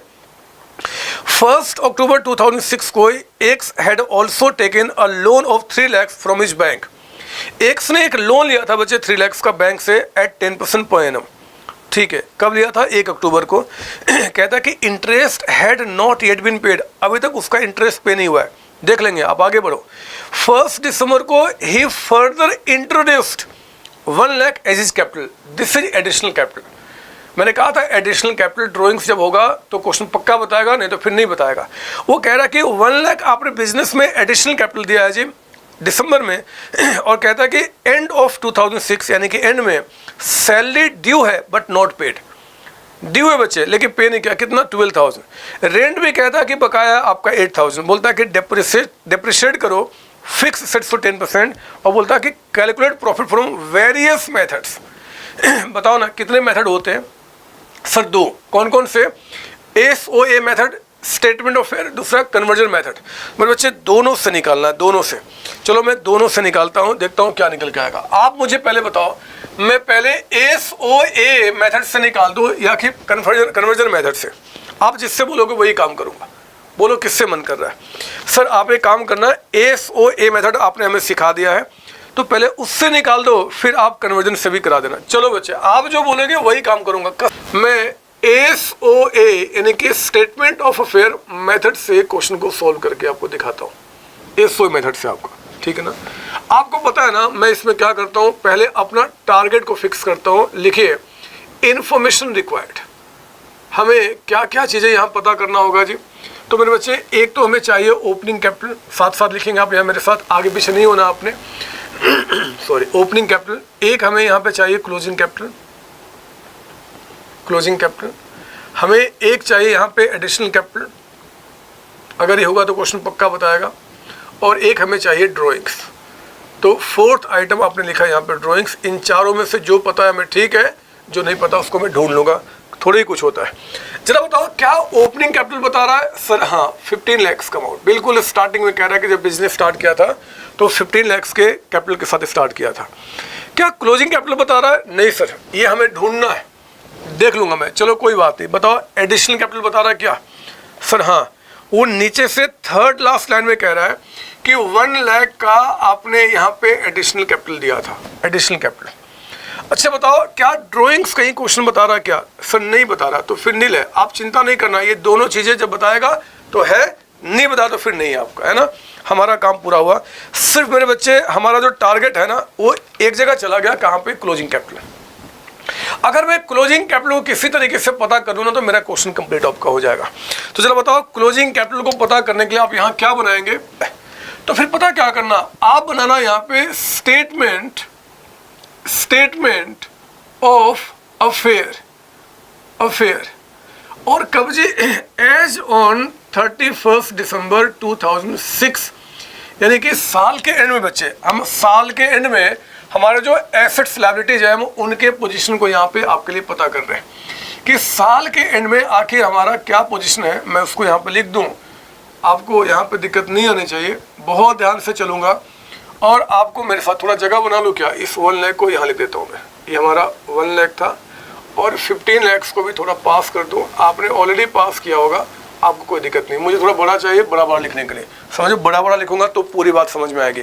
ऐसी मेरी हैंड राइटिंग खराब है, करूँ तो क्या करूँ। बचपन से सोचा था कि मैं कुछ सीखूंगा हैंड राइटिंग, लेकिन समझ में नहीं आया। हमारे ड्राइंग वाले सर ने कहा कि बेटा जरा लड़के का फोटो बनाना। लड़के का फोटो देखो मैं कैसे बनाता था, लड़के का फोटो BOY लिख देता था और बॉय से देखो लड़का मैं कैसे बनाता था। ये हो गया हमारा लड़का, देख रहा है, ये हमारा लड़का बन गया। नहीं हो गया बच्चे लड़का, हमें मार्क्स नहीं मिलता था, इतनी अच्छी कलाकारी मैं दिखाता फिर भी मार्क्स नहीं। वो कहते जरा आम बनाओ, तो देखो मैं आम कैसे बनाता था, ये हमारा हो गया ड और ये बन गया हमारा आम। नहीं बन गया बच्चे, यहाँ पे नहीं बन गया आम। चिड़िया बनाओ, ये लो चिड़िया बन गया, चिड़िया बन गया।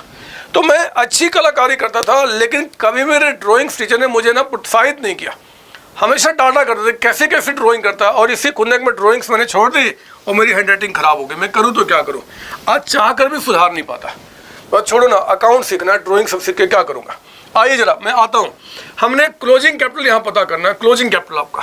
तो मैं क्लोजिंग कैपिटल के लिए क्लोजिंग जो हमारे एसेट्स लायबिलिटीज है ना बच्चे, उनके पोजीशन को पता कर रहा हूँ। बिल्कुल मेरी बात ध्यान सुनेंगे, देखो मैं कैसे करूँगा। स्टार्ट करेंगे आप 18 क्वेश्चन। याद रखना टारगेट हमारा है कि हर एक एसेट्स लायबिलिटी जो एंड में है उनकी वैल्यू को पता करना। शुरू कीजिए आप क्वेश्चन को। कहता है कि 1 जनवरी, स्टार्टिंग से दोबारा पढ़ रहे हैं आप, 1 जनवरी 2006 को एक्स ने बिजनेस स्टार्ट किया विद कैपिटल 15 लाख। ये ओपनिंग कैपिटल था बच्चे, ओपनिंग कैपिटल था। और हमें इस बैलेंस शीट में जो कैपिटल चाहिए वो ओपनिंग नहीं, हमें एंड का चाहिए। तो वो 15 लाख आप यहाँ पे मत लिखना, एंड का हमें निकालना है, ओपनिंग का नहीं। तो छोड़ दो। लेकिन जरा सोचो कि जब 15 लाख के साथ बिजनेस स्टार्ट किया तो बिजनेस में यहाँ पे कैश भी तो आया होगा, है ना बच्चे। जब 15 लाख एज कैपिटल वो कैश लेकर आएगा तो कैश बढ़ेगा। लेकिन जरा बताओ कि क्या वो कैश 15 में बाहर लिख दूं, बोलो ना, क्या 15 में कैश बाहर लिख दूं? नहीं लिख सकता, क्योंकि वो स्टार्टिंग में कैश आया था। क्वेश्चन में इतने सारे पॉइंट्स है जहां पे कैश आ रहा जा रहा है। मेरे बच्चे हमें कैश का एंड का बैलेंस चाहिए, तो अभी कैश नाम लिख के छोड़ दो, एंड में कितना होगा हम बाद में निकाल लेंगे। आगे बढ़ो, आप आगे बढ़ो। मैं अभी आपको सिखा रहा हूँ, बहुत स्लोली चलूंगा, आपको परेशानी क्रिएट नहीं होगी। आगे बढ़ना। On the same date he purchase a building for 4 lakh rupees. उसने साल के स्टार्टिंग में बिल्डिंग परचेज किया। तो बिल्डिंग परचेज करने से क्या हुआ जी, कैश कम हो गया होगा बच्चे, हम कैश अकाउंट बाद में बना कर देख लेंगे। और यहाँ पे एक बिल्डिंग आया होगा, तो मैं यहाँ पे बिल्डिंग को यहाँ पे रिकॉर्ड करूंगा, है ना, हमारा एसेट्स। लेकिन जरा सोचो ना, बिल्डिंग जो 4 लाख का आया वो तो साल के स्टार्टिंग में परचेज किया था। क्या मैं 4 लाख यहाँ बाहर लिख दूं? नहीं सर, नहीं लिख सकते, हमें एंड का बैलेंस चाहिए, एंड का। तो आप चेक कर लो क्या क्वेश्चन में कहीं बिल्डिंग पे साल में डेप्रिसिएशन चार्ज करने की बात कर रहा है क्या सर? हाँ, नीचे से सेकंड लास्ट लाइन पढ़ेंगे क्वेश्चन का, नीचे से सेकंड लास्ट लाइन कि depreciate fixed assets at the rate of 10% per annum. मेरे बच्चे 10% के हिसाब से कहता है कि फिक्स एसेट्स को आपने डेप्रिशिएट करना है। तो बिल्डिंग हमारा फिक्स एसेट्स ही तो है। आप बताओ 10% कितना हो जाएगा? 40,000 का अमाउंट आपका बाहर हो गया, 3,60,000। हमेशा अच्छा होता है कि पहले एग्जाम में क्वेश्चन को ठीक से पढ़ो। क्वेश्चन पढ़ा तो दिमाग में बहुत सारी बातें बैठ जाएंगी, फिर क्वेश्चन आराम से बनना शुरू हो जाएगा। हमारा टारगेट एंड का बैलेंस बिल्डिंग का निकालना है जी, तो हमने क्या किया, एंड में 360 का अमाउंट लिखा। और आगे पढ़ना। कहता है कि आपने फर्नीचर भी परचेज किया 2 लाख का। तो फर्नीचर जो हमने 2 लाख का परचेज किया है, फर्नीचर, उसको भी आपको अंदर वाले कॉलम में लिखना पड़ेगा। इस पर भी डेप्रिसिएशन चार्ज करना पड़ेगा 10%, यानी कि 20,000, क्योंकि मेरे बच्चे ये भी हमारा फिक्स्ड सेट्स है। वो कह रहा है कि फिक्स्ड सेट्स को डेप्रिशिएट करो, हमने इसको भी डेप्रिशिएट कर दिया और हमारा एंड का बैलेंस निकल के आ गया। आगे बढ़ना क्वेश्चन में, ध्यान से पढ़ेंगे मेरे साथ। आप पढ़ रहे सेकेंड लाइन बीच में, क्वेश्चन का पढ़ रहे हैं आप सेकेंड लाइन बीच में। यहाँ पे देखो जरा क्या बता रहा है। He also purchased goods costing 1.5 lakh on cash basis. बात ध्यान सुनेंगे, 1,50,000 का गुड्स आपने कैश पे परचेज किया है। पता है, एक तो कैश चला गया होगा, कैश एंड में कितना होगा हम अलग से देख लेंगे। और आपने गुड्स परचेज किया परचेजेज जो होता है, परचेजेज बचे जो गुड्स परचेज किया वो आपके बैलेंस शीट में नहीं आता। जो गुड्स आपने परचेज किया अगर उसमें से कुछ एंड में बच गया, कुछ बच गया तो वो यहाँ पे स्टॉक के रूप में आता है। ये बात आप जानते हैं। तो ये परचेज छोड़ो क्योंकि परचेज आपका बैलेंस शीट में नहीं आता। आगे पढ़ना। उसने गुड्स 1 लाख का परचेज किया ऑन क्रेडिट, तो परचेज तो नहीं है, लेकिन अगर गुड्स को हमने क्रेडिट पे लिया है तो क्रेडिटर्स मेरे बढ़ जाएंगे। और मेरे बच्चे क्रेडिटर्स जो है वो बैलेंस शीट में आएगा जी एज लायबिलिटी। तो यहाँ पे आप लिखिए क्रेडिटर्स का नाम, क्रेडिटर्स। लेकिन कोई बताओ कि क्या 1 लाख रुपए मैं बाहर में रिकॉर्ड कर दूं? नहीं सर नहीं। ये 1 लाख तो तब थे जब हमने परचेज किया था। देखो ना, क्या क्रेडिटर्स का कुछ पेमेंट हुआ है क्या? मैं पढ़ता हूँ, जरा मेरे साथ पढ़ना। आप जरा आ जाओ यहाँ पे 4th लाइन पढ़ेंगे आप। बिल्कुल ही पेड, मिला बच्चे? बोलो ना, मिला सर? हाँ मिला सर, मिला। कहता है कि 70,000 हमने क्रेडिटर्स को पे कर दिया और 10,000 हमें डिस्काउंट मिल गया। तो जरा बताओ 1 लाख का परचेज हुआ था, उसमें 70,000 हमने पे कर दिया और 10,000 का अगर हमें डिस्काउंट मिल गया तो क्रेडिटर्स एंड में कितना बच गया? 20,000। ध्यान दीजिए, हर एक एसेट्स लायबिलिटी का एंड का बैलेंस पता कर रहा हूँ, सिर्फ इतना मकसद है, सिर्फ इतना, और कुछ भी नहीं बच्चे। और आगे बढ़ना, क्या बता रहा आपका, और आगे बढ़ेंगे आप पढ़ रहे हैं 3rd लाइन बीच में, बिल्कुल पेशेंस वाइज 3rd लाइन बीच में। ही सोल्ड ऑल गुड्स फॉर 750, उसने 7.5 लाख का सेल किया है जी आपका टोटल, जिसमें से 4.5 लाख बता रहा कैश पे। तो 4,50,000 अगर हमने सेल किया कैश पे तो कैश आया होगा, और हमने सेल्स यानी कि इनकम दिखाया होगा, उसका बैलेंस शीट में कोई इंपैक्ट नहीं, क्योंकि सारे गुड्स बिक चुके हैं, यानी कि कोई स्टॉक यहाँ पे बैलेंस शीट में नहीं आएगा। तो चलो बताओ 750 में 450 कैश पे, तो ऑन क्रेडिट कितना हो गया? 3 लाख। और आप जानते हो ना कि जिनको हम सेल करते हैं क्रेडिट पे हम उनको डेटर्स बोलते हैं। सर हाँ, क्या ये 3 लाख बाहर कर दूँ? नहीं सर नहीं, क्योंकि आप देखो ये तो 3 लाख तब था जब हमने सेल किया था। क्या हमने कुछ पेमेंट रिसीव किया है क्या इनसे? तो मैं आपको दिखाऊं 1 2 3 4 5, 5वां लाइन आप चेक करेंगे। ऊपर से 5वां लाइन क्या बता रहा है कि ही रिसीव 80,000 फ्रॉम डेटर्स। पता है इस 3 लाख में कहता है कि 80,000 का जो अमाउंट है वो हमने डेटर्स से रिसीव कर लिया, और 6,000 का हमने उनको डिस्काउंट दे दिया, डेटर्स कम हो जाएंगे। यही नहीं, वो बदमाश 10,000 के जो डेटर्स है ना वो हमारे पैसे भी लेकर भाग गए, तो 10,000 हमारा बैड डेट्स हो गया। तो जरा बताओ अब डेटर्स एंड में कितना रहा, जरा बताइए एंड में कितना? तो 3 लाख रुपीज़ का जो अमाउंट था बच्चे, इसमें से 80,000 हमें मिल गया है, हम डेटर्स को कम करके कैश बढ़ा देंगे। इसमें से 6,000 हमने डिस्काउंट उनको दे दिया, और इसमें से हमारा 10,000 का जो अमाउंट है डूब गया। तो मेरे बच्चे 2,04,000 का डेटर्स हमारे पास एंड में है। आप प्लीज़ ध्यान दीजिए, मैं हर एक एसेट्स लायबिलिटी के एंड को बैलेंस पता कर रहा हूँ, तब जाके एंड का कैपिटल निकल के आएगा। पिछले वाले क्वेश्चन में एंड का बैलेंस बता रहा था, हमें कुछ दिक्कत नहीं आई थी, बट यहाँ पे सब कुछ हमें निकालना पड़ रहा है। और आगे बढ़ेंगे तो मैं अब पढ़ूँगा, कहाँ से पढ़ूँ मैं? अब जरा आ जाओ 1 2 3 4 5 6 लाइन, 5 तक लाइन तो सारी बातें हो चुकी हैं। 6 में जाइए, जरा आइए, ड्यूरिंग द ईयर से पढ़ेंगे मेरे साथ। ड्यूरिंग द ईयर ऊपर की बातें सारी हो चुकी है बच्चे। कहते हैं कि ड्यूरिंग द ईयर एक ने सैलरी पे किया। सैलरी पे करना थोड़े यहाँ पे आएगा, सैलरी हमारा एक्सपेंस होता है, और हाँ पे किया होगा, कैश चला गया होगा, हम कैश में से माइनस कर देंगे, देख लेंगे बाद में। रेंट पे किया, कमीशन पे किया, ये भी आपके बैलेंस शीट में नहीं आता, रेंट कमीशन। और पे किया, कैश में से माइनस हो गया होगा, हम कैश देख लेंगे एंड में कितना। 1 अक्टूबर 2006, ध्यान से, एक्स ने एक लोन लिया था 3 लाख फ्रॉम द बैंक। अब बताओ अगर 1 अक्टूबर को लोन लूंगा तो क्या वो लोन इस दिन में दिखेगा कि नहीं दिखेगा? एंड में आपका सर दिखेगा। लोन आपने साल के बीच में लिया तो यहाँ भी तो दिखेगा। तो आप क्या करो, यहाँ लिखो एक लायबिलिटी है जी, loan from bank. Loan from bank, जरा बताओ आपने लोन कितने का लिया था? सर लोन था 3 लाख का, यहाँ लिखे 3 लाख का अमाउंट, लोन आपका 3 लाख का हो गया, ठीक है ना। कहता है कि 10% पर एनम के हिसाब से, और interest had not yet been paid. मेरे बच्चे अभी तक इंटरेस्ट पे नहीं हुआ है। हमारा अकाउंट्स कहता है कि इंटरेस्ट पे नहीं हुआ। जरा देखो यहाँ पे, ये डायग्राम आपको नहीं बताना, ईयर एंडिंग हो रहा है 31 दिसंबर को, आपने लोन लिया था 1 अक्टूबर को। तो जरा बताओ कितने महीने का इंटरेस्ट बना जी? अक्टूबर नवंबर दिसंबर, 3 महीने का। 3 महीने का जो इंटरेस्ट है कहता है कि अभी तक हमने उसको पे नहीं किया है। 3 मंथ्स का जो इंटरेस्ट निकल के आया, that interest we have not paid. तो अगर इंटरेस्ट पे नहीं हुआ तो लायबिलिटी बन गई, ऑब्लिगेशन हो गया ना बच्चे। अगर कोई इंटरेस्ट यानी कि जो हमारा एक्सपेंस है और हमने उसका पेमेंट नहीं किया तो लायबिलिटी बन गया। तो मैं उस लायबिलिटी को भी यहां लिखूंगा outstanding interest on, sorry loan नहीं है, लोन था बच्चे, लोन था, outstanding interest on bank loan. ये लोन पे आपका इंटरेस्ट बकाया, जरा बताओ कितना, लिख दो यहाँ पे 3 लाख का लोन है आपका, रेट ऑफ इंटरेस्ट 10% दिया हुआ है, जरा बताओ कितने महीने की बात कर रहा है, 3 मंथ्स का, तो 3/12 बताओ कितना निकल के आ गया, कितना आ गया आपका यहाँ पे 7500।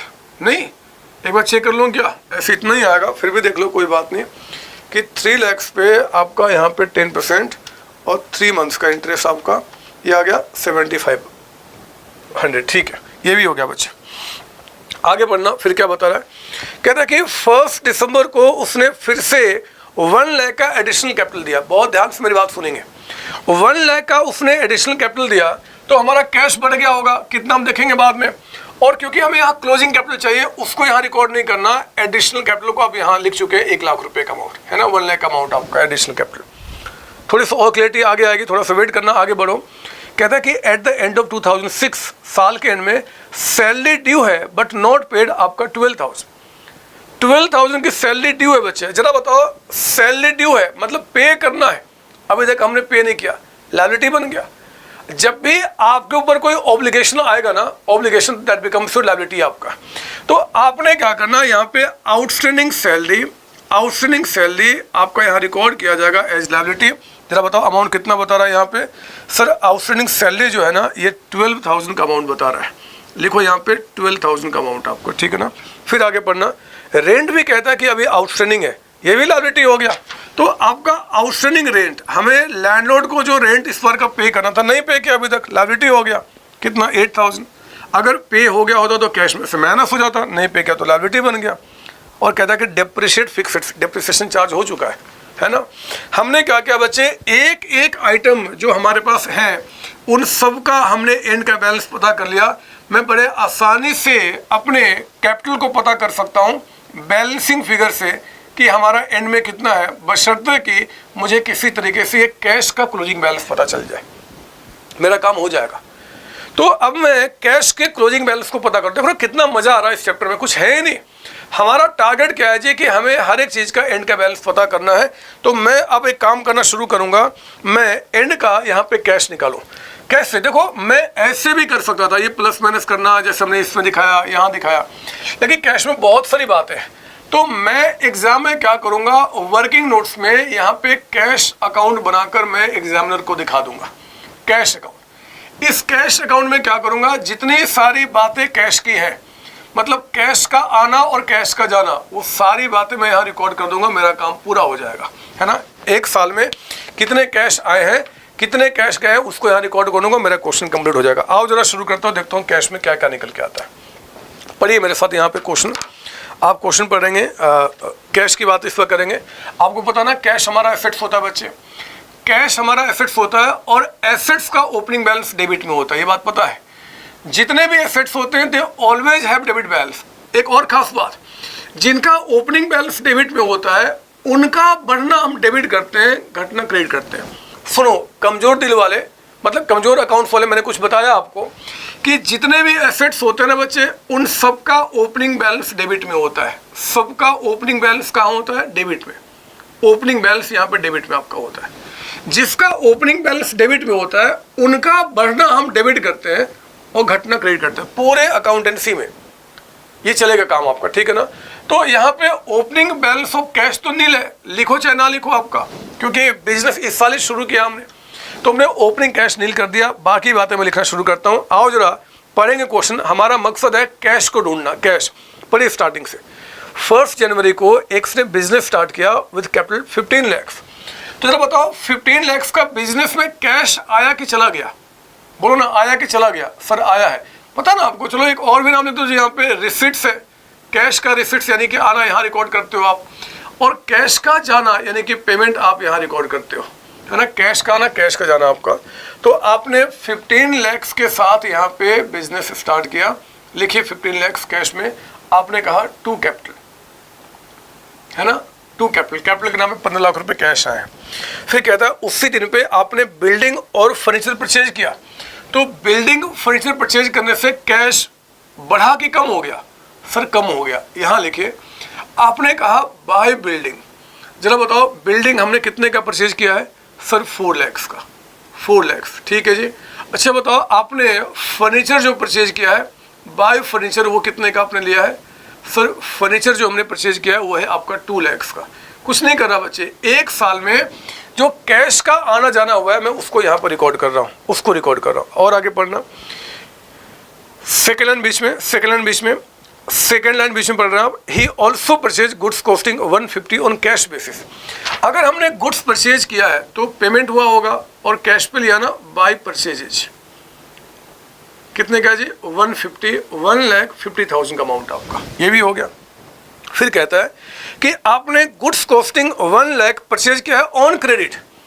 अगर क्रेडिट पे गुड्स परचेज करूंगा, क्रेडिट पे, तो मेरे बच्चे कोई कैश में इंपैक्ट नहीं होता है ना। क्रेडिट पे परचेज किया तो क्या हुआ जी? परचेज बढ़ गया और हमारा क्रेडिटर्स बढ़ गया, थोड़ा ही कुछ हुआ कैश में। आगे बढ़ो, ही sold all goods for 750, out of which कहता है कि 450 वाज ऑन कैश बेसिस। अगर 450 पे गुड्स बेचा हमने कैश पे, तो कैश आया होगा। लिखिए यहाँ पे 2 सेल्स या 2 कैश सेल्स, कुछ भी लिख सकते हैं। 4,50,000 कैश हमारे पास आया होगा। मैं जितने भी एक साल में कैश आए गए हैं उनको सिर्फ यहाँ रिकॉर्ड कर रहा हूँ कैश के बैलेंस को पता करने के लिए, ठीक है। तो 750 में 450 कैश हमारे पास आ गया। 3 लाख का सेल हमने क्रेडिट पे किया होगा, क्रेडिट पे करने से थोड़े कुछ कैश में इम्पैक्ट होगा। आगे पढ़ना, 70,000 हमने क्रेडिटर्स को पे किया है। आप बताओ क्रेडिटर्स को पे किया तो क्रेडिटर्स बढ़ा कि कम हो गया? सर कम हो गया। क्रेडिटर्स को जरा बताओ कितना हमने पे किया है? 70,000 का अमाउंट आपका यहाँ रिकॉर्ड कर लिया हमने, 70,000। हमने 10,000 का डिस्काउंट भी रिसीव किया। पर बच्चे डिस्काउंट रिसीव करने से यहाँ पे कैश पे कोई इम्पैक्ट नहीं पड़ता। डिस्काउंट का मतलब क्या कि क्रेडिटर्स कम हो गए, डिस्काउंट एक्सपेंस बढ़ गया, कैश थोड़े गया हमारे पास है, कुछ कैश थोड़े गया हमारे पास है। फिर कहता है 5वीं लाइन में 80,000 आपने डेटर से रिसीव किया है। अगर हमने डेटर से रिसीव किया है तो कैश हमारे पास आए हैं। आप यहाँ लिखेंगे 80,000 का अमाउंट, 80,000 हमने यहाँ पर रिसीव किया। आगे पढ़ना, और क्या बता रहा आपको यहाँ पे, कहता है कि 6,000 डिस्काउंट दे दिया डेटर्स ने। अरे डेटर्स ने अगर हमें डिस्काउंट दिया है तो डेटर्स कम हो गए, कैश थोड़े कुछ कम हो जाएगा। समझ लो मेरी बात, अगर डेटर्स ने हमें डिस्काउंट दिया तो डेटर्स कम होंगे ना बच्चे, कैश थोड़े कम हो जाएगा कि डिस्काउंट दिया तो कैश हमने दे दिया जी। नहीं सर, कुछ भी कैश में नहीं होगा।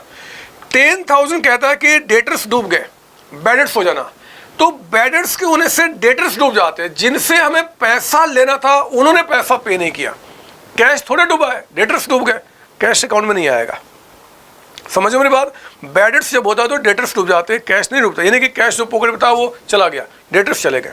आगे पढ़ना, ड्यूरिंग द ईयर कहता है कि उसने सैलरी पे किया है, रेंट पे किया है, कमीशन पे किया है, तो कैश चला गया। लिखो यहाँ पे by salary, bye rent, bye commission. आपने यहाँ पे 3 चीज़ें पे की हैं, आपने उसको रिकॉर्ड किया। जरा बताओ सैलरी के नाम पे कैश कितना पे किया हमने यहाँ पे? सर 20,000। अच्छा बताओ हमने रेंट के नाम पे कैश कितना पे किया है? 30,000। जरा बताओ हमने कमीशन कितना पे किया? 5,000, है ना। ये हमने क्या किया? पे कर दिया। तो ये कैश। सर आपने तो कहा था कि इस मेथड में कोई एक्सपेंस इनकम की रिकॉर्डिंग नहीं होगी। हाँ बच्चे हाँ, हमने कहा था, अभी भी कह रहा हूँ, मैं एक्सपेंस इनकम थोड़ा रिकॉर्ड कर रहा हूँ, मैं तो कैश के आने और जाने को रिकॉर्ड कर रहा हूँ। आप बताओ हमने सैलरी रेंट कमीशन पे किया तो कैश नहीं चला गया, कैश में से माइनस नहीं करूँगा, मुझे कैश को ढूंढना है, कैश मेरे पास एंड में कितना है, सब कुछ रिकॉर्ड करूँगा। एक्सपेंस इनकम थोड़ी बात कर रहा हूँ। आगे बढ़ो, आप खामों का सवाल पूछते हो। अरे एक्स ने एक लोन लिया था 3 लाख का बैंक से, लोन लिया तो पैसे आए होंगे, पैसे आएगा तो कैश अकाउंट में यहाँ पे जी 2 बैंक लोन, कैश बढ़ गया होगा। कितने का लोन लिया हम लोगों ने? सर 3 लाख का, तो 3 लाख से आप यहाँ पे कैश को बढ़ा दीजिए। और आगे पढ़ना, आगे पढ़ना, कहता है कि इंटरेस्ट जो है इस पर अभी तक पे नहीं हुआ। अगर इंटरेस्ट पे नहीं हुआ तो हमारा एक्सपेंस नहीं हुआ, मतलब पेमेंट नहीं हुआ, पेमेंट नहीं हुआ ना बच्चे। आगे पढ़ना, कहता है कि 1 दिसंबर को उसने 1 लाख का एडिशनल कैपिटल दिया था। अब बताओ एडिशनल कैपिटल दिया तो पैसा आया कि चला गया? सर आया है। लिखिए यहाँ पे 2 कैपिटल या 2 एडिशनल कैपिटल, कुछ भी लिख सकते हैं। 1 लाख, इससे हमारा कैश बढ़ गया होगा। रिपीट कर रहा हूँ, कैश का क्लोजिंग बैलेंस पता कर रहा हूँ, जहाँ से भी आया गया उसको हमने रिकॉर्ड किया आपका। फिर कहता है कि एंड में सैलरी ड्यू है बट नॉट पेड, कुछ भी पेमेंट नहीं हुआ जी। रेंट आउटस्टैंडिंग है, पेमेंट नहीं हुआ। डेप्रिशिएट करो फिक्स्ड को, पेमेंट नहीं हुआ। डेप्रिसिएशन चार्ज करने से पेमेंट थोड़ा ही होता है। तो फिर बच्चे हमने क्या किया, कैश की सारी बातें रिकॉर्ड कर ली।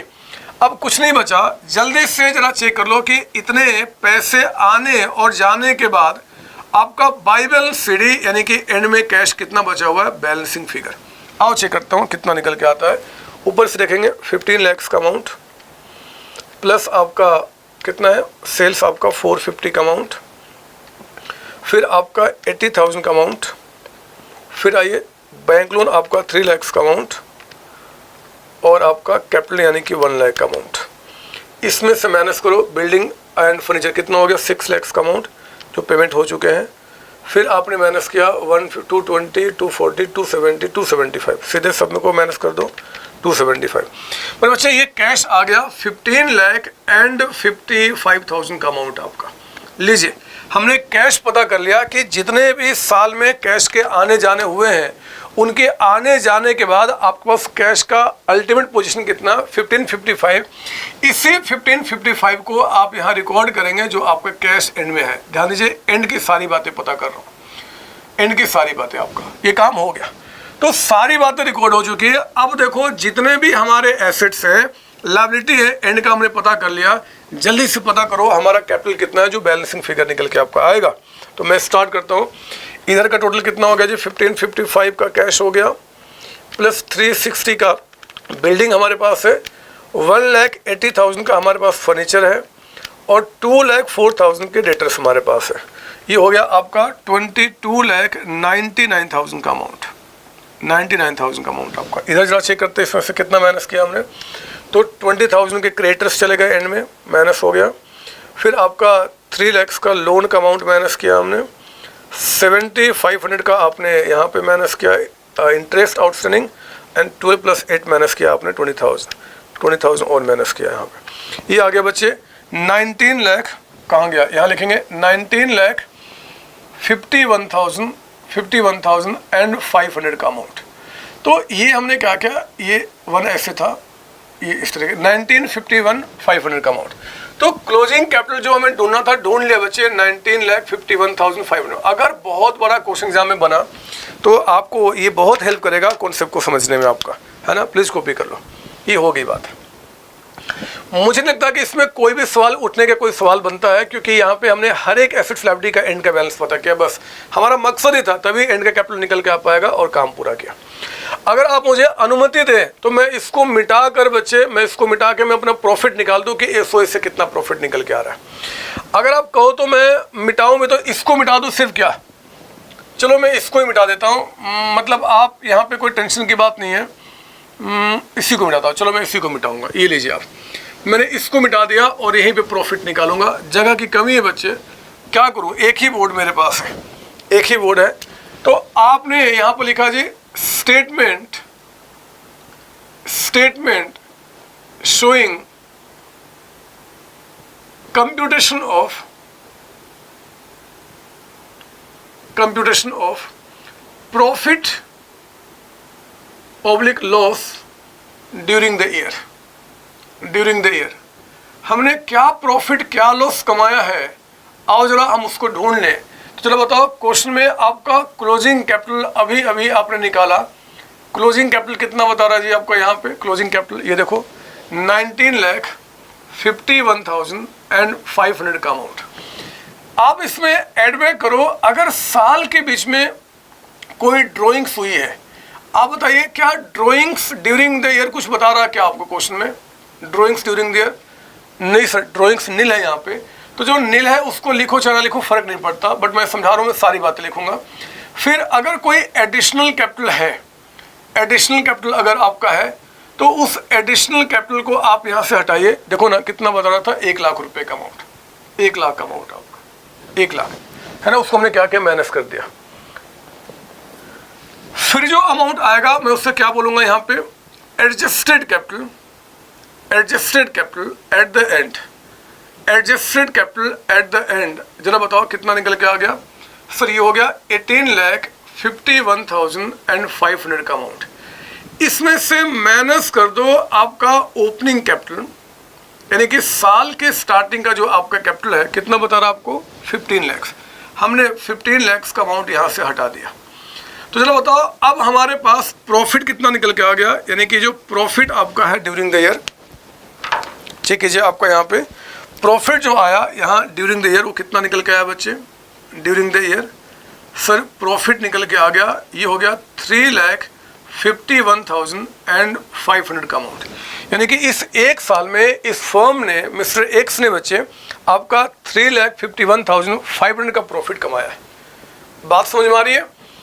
हमने कुछ नहीं किया, हमने आपका 4 टारगेट फिक्स किया, उसको पता किया, प्रॉफिट निकाल दिया। प्लीज यहाँ तो कॉपी करें। देखो एक बात है जो मुझे समझानी है, हो सकता है वो सवाल आपके दिमाग में नहीं उठ रहा होगा, बट फिर भी चाहता हूं कि उठे ताकि आगे कॉन्सेप्ट क्लियर होगा।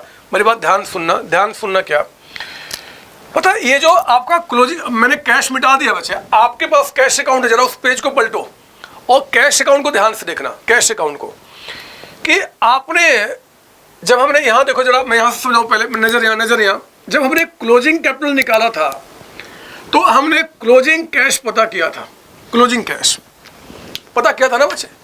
आप चेक करो उस क्लोजिंग कैश में, जरा बताओ क्लोजिंग कैश देखकर कि कैश अकाउंट में क्या ये एडिशनल कैपिटल जो 1 लाख था उसकी एंट्री आपने उसमें की थी कि नहीं की थी।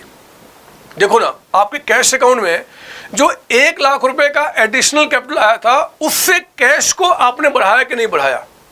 सर बढ़ाया था। आप चेक करो कैश अकाउंट में लिखा हुआ है टू कैपिटल 1 लाख रुपए, तो क्लोजिंग कैपिटल आपका 1 लाख ज्यादा निकल के आया बच्चे। ये देखो क्लोजिंग कैपिटल जो है ना, इसके अंदर में एडिशनल कैपिटल का जो पैसा इसमें मिला हुआ है, तो इससे क्या हुआ कि अगर इसमें पैसा मिला हुआ है तो आपका क्लोजिंग कैपिटल क्या है जी, 1 लाख ज्यादा है, मतलब इसमें भी एडिशनल कैपिटल मिला हुआ है। सुन लो मेरी बात, जब हमने एडिशनल कैपिटल से जो कैश आया था वो कैश हमने इसमें ऐड किया हुआ है और इसी को ऐड करके इसको माइनस करके हमने ये निकाला, तो मेरे बच्चे ये आपका इसमें एडिशनल कैपिटल मिला हुआ है। क्योंकि अगर मैं इसको 1 लाख से कम कर दूं तो ये कम हो जाएगा। 1 लाख से जो हमने बढ़ाया था एडिशनल कैपिटल से आपका, उससे क्या हुआ, कैपिटल आपका बढ़ गया। सर समझाना क्या चाहते हो? मैं सिर्फ इतना समझाना चाहता हूँ बच्चे, इतना समझना चाहता हूँ कि जो एडिशनल कैपिटल, ये जो क्लोजिंग कैपिटल है ना, इसमें एडिशनल कैपिटल मिला हुआ है। मैंने प्रूफ करना चाहता हूं क्योंकि जो कैश आपने एंड का निकाला है उसमें एडिशनल कैपिटल का भी पैसा आपने ऐड किया है। तो अगर हमारे एसेट्स में एडिशनल कैपिटल का पैसा ऐड हुआ पड़ा तो हमारा क्लोजिंग कैपिटल क्या है जी, आपका इंक्लूडिंग एडिशनल कैपिटल है। तभी तो हमने हटाया कि इसमें, क्योंकि 1 लाख मिला हुआ जी, हमने उसको हटा दिया कि भैया अगर ये ना होता तो एंड में कितना कैपिटल होता, ओपनिंग से कंपेयर किया, प्रॉफिट निकल के आ गया। बात सुन आ रही है? तो आपको मैंने कहा था कि आपके दिमाग में सवाल उठेगा नहीं, बट मैंने जानबूझ के उठाया क्योंकि आगे इसका फायदा मिलेगा। हमने यहाँ पे क्वेश्चन सोल्व किया आपका स्टेटमेंट ऑफ अफेयर मेथड से। आप प्लीज इसकी कॉपी कर ले। सर हो गया। अब देखो मैं इसी क्वेश्चन को सोल्व करना चाहता हूँ अपने दूसरे मेथड से जो मैंने अभी तक नहीं बताया आपको, जिसको बोलते हैं कन्वर्जन मेथड। आप देखते हैं कि क्या कन्वर्जन मेथड से भी हमारा सेम प्रॉफिट आएगा या कुछ अलग प्रॉफिट निकल के आएगा। क्या हमारा सेम प्रॉफिट आएगा या कुछ अलग प्रॉफिट निकल के आएगा? आओ चेक करता हूं। आप पेशेंस वाइज मेरी बात सुनेंगे। अगर अकाउंट्स में थोड़ी सी दिक्कतें आपको है ना, उस दिक्कत को भी मैं यहाँ पे दूर करूंगा। आपको मेरे साथ बातें सुननी है। लिखिए अब आपका अगला पेज लेंगे, नया पेज, बिल्कुल स्टार्टिंग से नया पेज, और लिखेंगे आप कन्वर्जन मेथड। आपका हमें इस क्वेश्चन को दोनों मेथड से सॉल्व करना है। कन्वर्जन मेथड आपको तो पता ही है कि कन्वर्जन मेथड में मैंने आपको बोला हुआ कि प्रॉपर तरीके से प्रॉफिट को निकालने के लिए हम यहाँ पे ट्रेडिंग अकाउंट बनाते हैं। ट्रेडिंग अकाउंट हमारा ये चला गया ऊपर का पार्ट, और फिर हमने ज़्यादा इसमें कुछ लिखना नहीं बच्चे, 2-3 नाम ही है, तो आपका ट्रेडिंग अकाउंट छोटा सा बना लो और फिर बनाओ आप यहाँ पे profit and loss account. Profit and loss account यहाँ थोड़ा हम बड़ा बनाएंगे, प्रॉफिट एंड लॉस अकाउंट, ठीक है ना। तो प्रॉफिट लॉस अकाउंट देखता हूं कि क्या इसको बनाकर जो हमारा प्रॉफिट आ रहा है और जो हमारे स्टेटमेंट ऑफ अफेयर मेथड से जो प्रॉफिट आया था, क्या दोनों सेम आ रहे हैं, कुछ अलग आ रहे हैं। अगर सेम आया तो मन खुश हो जाएगा कि आज हमने सही काम किया है। अगर नहीं हुआ बच्चे, अगर सेम नहीं आया तो कोई बात, हमने कोई गलती की होगी, हम सुधार लेंगे उसको, लेकिन पक्का है कि दोनों से सेम आंसर निकल के आएगा। सुनिए मेरी बात सुनेंगे आप यहाँ पे। देखो ट्रेडिंग अकाउंट में आप यहाँ पे याद कीजिए, बचपन में लिखा करते थे ओपनिंग स्टॉक। इस क्वेश्चन में ओपनिंग स्टॉक नहीं है क्योंकि बिजनेस ही आपने इस साल शुरू किया है। इस क्वेश्चन में यहाँ पे क्लोजिंग स्टॉक भी आपका नील होगा क्योंकि क्वेश्चन ने कह दिया था सारे गुड्स मैं बेच चुका हूँ, तो क्लोजिंग स्टॉक की बात यहाँ से नहीं उठेगी, उसको भी हटा दीजिए। आप याद करो बचपन में आप यहाँ पे परचेजेस लिखा करते थे, परचेजेस गुड्स का, और यहाँ पे आप सेल्स लिखा करते थे गुड्स का। परचेज चाहे वो कैश पे हो और चाहे हो आपका क्रेडिट पे, एक्सपेंस का मतलब क्या, सब आपका माना जाता था। सेल्स में चाहे वो कैश पे हो और चाहे वो क्रेडिट पे, वो सारी बातें यहाँ रिकॉर्ड होती थी। फिर कोई कहा गया था कि अगर कोई एक्सपेंस डायरेक्ट होते हैं, डायरेक्ट का मतलब फैक्ट्री के खर्चे, वो भी ट्रेडिंग में आएगा। फैक्ट्री किसी खर्च की बात नहीं कर रहा है, तो हमारा यहाँ पे ग्रॉस प्रॉफिट निकल के आ जाएगा। क्वेश्चन में कहीं भी मैंने फैक्ट्री की बातें नहीं की हैं कि कोई खर्चे आपको फैक्ट्री के हैं, तो ठीक है जी, जो खर्चे बच जाएंगे सब प्रॉफिट लॉस में चले जाएंगे। आओ जरा इसको फिल करते हैं। पढ़ो क्वेश्चन में, बताओ परचेज कैश पे कितना हुआ है। सेकेंड लाइन बीच में आप क्वेश्चन देखेंगे, सेकेंड लाइन बीच में, ही also purchase goods costing 1.5 lakh on cash basis. मतलब बच्चे 1.5 लाख का गुड्स आपने कैश पे परचेज किया है और कहता है कि आपने 1 लाख का गुड्स परचेज किया है ऑन क्रेडिट, यानी कि 1 लाख का गुड्स जो है हमने परचेज किया क्रेडिट पे।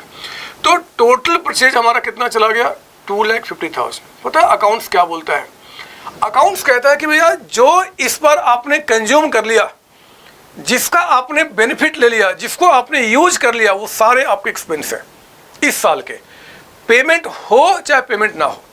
सुने मैंने क्या बताया, अकाउंट्स में कहा गया एक्सपेंसेज का मतलब जिसका आपने करंट ईयर में सर्विसेज ले लिया, जिसको आपने यूज कर लिया, वो हमारे एक्सपेंस होते हैं, चाहे पेमेंट हो चाहे पेमेंट ना हो। देखो ना, ये 1.5 लाख तो हमने परचेज किया जी, ये भी हमने यूज कर लिया, और 1 लाख का हमने परचेज किया, वो भी हमारा एक्सपेंस हो गया। चाहे इसके अगेंस्ट पेमेंट हुआ चाहे पेमेंट नहीं हुआ, फर्क नहीं पड़ता बच्चे, एक्सपेंस हम पूरा रिकॉर्ड करते हैं, यानी कि 2.5 लाख अमाउंट आपका। ये हमने बचपन से सीखा हुआ है। एक्सपेंस मतलब जो करंट ईयर के हैं, पेमेंट हो चाहे पेमेंट ना हो। आइए जरा बताओ सेल्स, इनकम भी उसी तरीके से जो करंट ईयर का है। जरा बताओ टोटल सेल्स कितने का हुआ है, 750 का, 7.5 लाख। अब बताओ 7.5 लाख में कैश पे सेल्स कितना किया हमने, 450, 4.5 लाख का सेल्स हमने किया है कैश पे। और जरा बताओ सेल्स आपका ऑन क्रेडिट कितने का है, क्रेडिट सेल्स कितने का बता रहा आपका, तो 7.5 में 4.5 लाख ये, तो 3 लाख का सेल्स हमने क्रेडिट पे किया होगा, तो टोटल अमाउंट कितना हो गया, 750 का। चलो अब हमारा काम पूरा हो चुका, जल्दी से बताओ जीपी कितना आ गया, दैट कम्स टू 5 लाख का अमाउंट। लीजिए जीपी आ गया 5 लाख। ये ग्रॉस प्रॉफिट आप यहाँ लिखेंगे अपने प्रॉफिट लॉस अकाउंट में, ये आपका आ गया जी 5 लाख का अमाउंट। मेरे बच्चे इस साल के जितने भी एक्सपेंसेज हैं वो सब यहाँ लिखे जाएंगे, तब जाके एनपी निकल के आएगा। एक्सपेंसेज रिपीट कर रहा हूँ, एक्सपेंस का मतलब होता है जो करंट ईयर का है, पेमेंट हो चाहे पेमेंट ना हो। इस 1 साल में हम जितने का बेनिफिट लेते हैं ना बच्चे, जिसको हम यूज करते हैं, वो हमारा एक्सपेंस होता है, पेमेंट हुआ तो भी, पेमेंट नहीं हुआ तो भी। मान लो मैं, सुनो 2 मिनट हट के थोड़ा सा यहाँ पे, अगर जहाँ पे मैं काम कर रहा हूँ उसका रेंट 5,000 रुपये पर मंथ है, तो 5,000 के हिसाब से 12 महीने का रेंट कितना हो गया, 60,000 रुपये। तो एक्सपेंस जो मेरा रिकॉर्ड होगा वो 60,000 रिकॉर्ड होगा, क्योंकि मैंने 60,000 का बेनिफिट लिया है। अब अगर क्वेश्चन कहता है कि यार 60 में मैंने जो पे किया है वो 55 पे कर दिया और 5,000 रुपये अभी आउटस्टैंडिंग है, मतलब ये पे नहीं किया, जरा बताओ अब मेरा एक्सपेंस कितना हुआ। एक्सक्यूज मी, 60,000 का जो मेरा आपका 5,000 के हिसाब से 12 मंथ का रेंट बना 60,000। 60 में अपने लैंडलॉर्ड को 55 पे कर चुका हूं, 5 मुझे पे करना बकाया। अब कितना एक्सपेंस हुआ, बोलो ना कितना हुआ। अरे अभी भी एक्सपेंस आपका 60 ही हुआ। 60 में अगर मैं 55 पे कर चुका हूं तो कैश मेरा माइनस हो जाएगा, और जो अभी तक नहीं पे किया वो लायबिलिटी बन जाएगी, लेकिन एक्सपेंस पूरे 60 रिकॉर्ड किया जाएगा, क्योंकि एक्सपेंस का मतलब होता है कि करंट ईयर में जितने वैल्यू का हमने बेनिफिट लिया है वो सारे मेरे एक्सपेंस है ना। बेनिफिट तो हमने पूरे 60 का लिया जी, हमने 60,000 का सामान यूज किया, प्रॉपर्टी यूज किया, जितना पे किया ठीक है, जो पे करना मुझे आगे पे करना है, कौन सी बड़ी बात है। सर ये क्यों समझा रहे हो, मैं आता है, ठीक है फिर मैंने तो ऐसे ही समझा दिया। आप बढ़ते देखते हैं कि क्या और बता रहा जी एक्सपेंस इनकम। पढ़ेंगे दोबारा क्वेश्चन, मुझे एक बार दोबारा क्वेश्चन पढ़ने का मन कर रहा है, स्टार्टिंग से पढ़ो जरा। स्टार्टिंग से 1 जनवरी को एक्स ने बिजनेस स्टार्ट किया 15 लाख कैपिटल के साथ, On the same date, he purchased a building for 4 lakhs, furniture 2 lakhs. He also purchased goods costing 150 on cash basis, goods costing 1 lakh on credit आपका. He sold all goods for 750, out of which 450 cash, बाकी credit हो चुका. 70,000 he paid to creditors. Creditors को payment करना कोई expense नहीं होता. सुनना मेरी बात. क्रेडिटर्स मतलब अगर मैंने जो परचेज किया था 1 लाख का, वो तो ऑलरेडी एक्सपेंस दिखा चुका हूँ कि 1 लाख का परचेज किया. अब 1 लाख के अगेंस्ट अगर मैं पेमेंट करूंगा तो दोबारा थोड़ा एक्सपेंस दिखाऊंगा. एक्सपेंस पूरा मैंने 1 लाख रिकॉर्ड कर दिया है, वो मेरा एक्सपेंस नहीं है, वो तो लायबिलिटी का पेमेंट हो गया. हाँ, 10,000 का हमें डिस्काउंट मिला है. पर बच्चे डिस्काउंट मिलना हमारा इनकम है, और आप इनकम को इस साइड रिकॉर्ड करते हैं. लिखिए यहाँ पे डिस्काउंट रिसीव्ड. जरा बताओ कितना हमने डिस्काउंट रिसीव किया है. डिस्काउंट हमने कितना रिसीव किया है? तो कह रहा है कि सर डिस्काउंट जो आपने रिसीव किया है ये आपका 10,000 का अमाउंट है. तो आप 10,000 का डिस्काउंट यहाँ पर रिकॉर्ड करेंगे. और आगे बढ़ता हूँ, क्या बता रहा है? ही रिसीव 80,000 फ्रॉम डेटर्स. डेटर से पैसा है, नज़र यहाँ देखो, सेल किया, पूरा इनकम दिखा दिया. तो इस 3 लाख के अगेंस्ट अगर कैश मेरे पास आएगा, दोबारा थोड़ा इनकम दिखाऊंगा. इनकम पूरा हो चुका है. अगर डेटर से पैसा आया तो डेटर्स कम हो जाएंगे, कैश बढ़ जाएगा, इनकम थोड़ा दोबारा आएगा. लेकिन जो 6,000 का हमने उनको डिस्काउंट दे दिया, वो तो हमारा एक्सपेंस हो गया बच्चे, है ना. जिसको हमने इनकम रिकॉर्ड किया था, अगर उसमें से कुछ भी हमें ना मिले तो हमारा एक्सपेंस माना जाएगा. तो डिस्काउंट अलाउड कितना आपका हो गया? 6,000 का अमाउंट. फिर कहता है कि 10,000 आपका बैड डेट्स हो गया. जरा बताओ, बैड डेट्स होने से आपका फिर से एक्सपेंस हो गया ना, लॉस आपका कितना बता रहा? 10,000. चलो मैंने एक बात आपको बता दी, समझ में शायद आपको आया होगा कि जिसको भी हमने इनकम रिकॉर्ड कर दिया, अगर इसमें से कुछ भी हमें नहीं मिला, चाहे डिस्काउंट चाहे बैड डेट्स, किसी रीजन से, तो हमारा एक्सपेंस रिकॉर्ड होगा, क्योंकि वो इनकम को कम कर रहा है. ठीक है ना. आगे बढ़ना. कहता है कि ड्यूरिंग द ईयर एक्स ने सैलरी पे किया 20,000. सैलरी एक्सपेंस है, यहाँ रिकॉर्ड करूँगा. लेकिन जरा बताओ कि क्या जो पे किया सिर्फ वही एक्सपेंस है? नहीं सर, जो सैलरी करंट ईयर का है, चाहे पे हुआ चाहे पे नहीं हुआ, सारे एक्सपेंस कहे जाएंगे. तो देखो ना, हमने सैलरी जो पे किया है बच्चे, जो सैलरी पे किया है वो कहता है कि 20,000 है, यहाँ रिकॉर्ड कर दिया 20,000. और जरा ध्यान से पढ़ो आप, नीचे से थर्ड लास्ट लाइन बीच में, कहता है at the end of 2006 salary due but not paid आपका 12,000. वो कहता है कि भैया सैलरी आपने जो पे किया इतना है, और जो अभी आउटस्टैंडिंग है, जो बकाया, वो 12,000. मेरे बच्चे एक्सपेंस मेरा पूरे 32,000 यहाँ पे रिकॉर्ड होगा. एक्सपेंस का मतलब होता है जिसका बेनिफिट मैंने करंट ईयर में लिया, करंट ईयर में चाहे पे किया चाहे पे नहीं किया, तो पूरे 32,000 आप यहाँ पे एक्सपेंस रिकॉर्ड करेंगे. हाँ, अब ध्यान देना, आप लिंक करोगे दिमाग से. 32 में हमने कितना पे कर दिया है? 20. अब देखो वो कैश अकाउंट से माइनस हो गया होगा. देखो ना, देखो आपने लिखा था कैश में से माइनस किया था 20,000, और जो 12,000 अभी तक आपने पे नहीं किया, आप चेक करो क्लोजिंग बैलेंस शीट में लायबिलिटी साइड आपने लिखा होगा, अभी पे करना ऑब्लिगेशन बन गया. तो एक्सपेंस तो पूरे 32 हुआ ना बच्चे. 32 में जो पे कर दिया, ठीक है, वो कैश में से माइनस होगा तो बस लायबिलिटी बन जाएगा. बट एक्सपेंस तो यहाँ पे पूरे 32 दिखाऊंगा, क्योंकि ट्रेडिंग प्रॉफिट लॉस में हम एक्सपेंस इनकम की बात करते हैं. ठीक है ना. आगे बढ़ना फिर से वहाँ पे आपका जहाँ लिखा था जी 1 2 3 4 5 6 10, ऊपर से पढ़ेंगे. एक्स ने सैलरी पे किया, हो गया. रेंट पे किया 30,000 रुपये, लिखो यहाँ पे टू रेंट. चलो बताओ रेंट हमने पे कितना किया है? सर 30,000, यही लिखो. क्या रेंट भी कुछ आउटस्टैंडिंग है क्या? सर हाँ, नीचे में कह रहा सर सैलरी ड्यू के बाद कि रेंट भी आउटस्टैंडिंग है. कितना बता रहा रेंट आउटस्टैंडिंग आपका? 8,000. तो जरा बताओ 30 + 8 बाहर कितना चला गया यहाँ पे? 38,000 का अमाउंट. तो रेंट हमारा यहाँ पे 38,000 आपका आ गया. टोटल एक्सपेंस आपका 38 है, इतना पे कर दिया, इतना पे करना बकाया. आगे बढ़ना. यहाँ मकसद सिर्फ हमारा एक्सपेंस इनकम का है, करंट ईयर का. और क्या था जी? कमीशन भी हमने पे किया बच्चे, यहाँ लिखो 2 कमीशन. कुछ बकाया उसमें है नहीं, इसलिए पूरे 5,000 को हम बाहर लिख सकते हैं. 5,000 आपका कमीशन आपका हो गया. कहता है कि 1 अक्टूबर को एक्स ने लोन लेना थोड़े को यहाँ पे आएगा. लोन लेना तो लायबिलिटी होता है, लेकिन लोन पे जो इंटरेस्ट है बच्चे, इंटरेस्ट वो तो हमारा एक्सपेंस है. लेकिन सर इंटरेस्ट तो पे हुआ नहीं है. तो हमने कहा तो, अरे पे हुआ चाहे पे ना हुआ, आपने लोन का बेनिफिट लिया ना, करंट ईयर में लोन यूज किया ना, तो उसमें जो इंटरेस्ट पे करोगे वो एक्सपेंस होगा, चाहे पेमेंट हुआ चाहे पेमेंट नहीं हुआ। पे हुआ तो कैश में से माइनस हो जाएगा, नहीं तो फिर लायबिलिटी बन जाएगा, बट एक्सपेंस तो दिखाना पड़ेगा।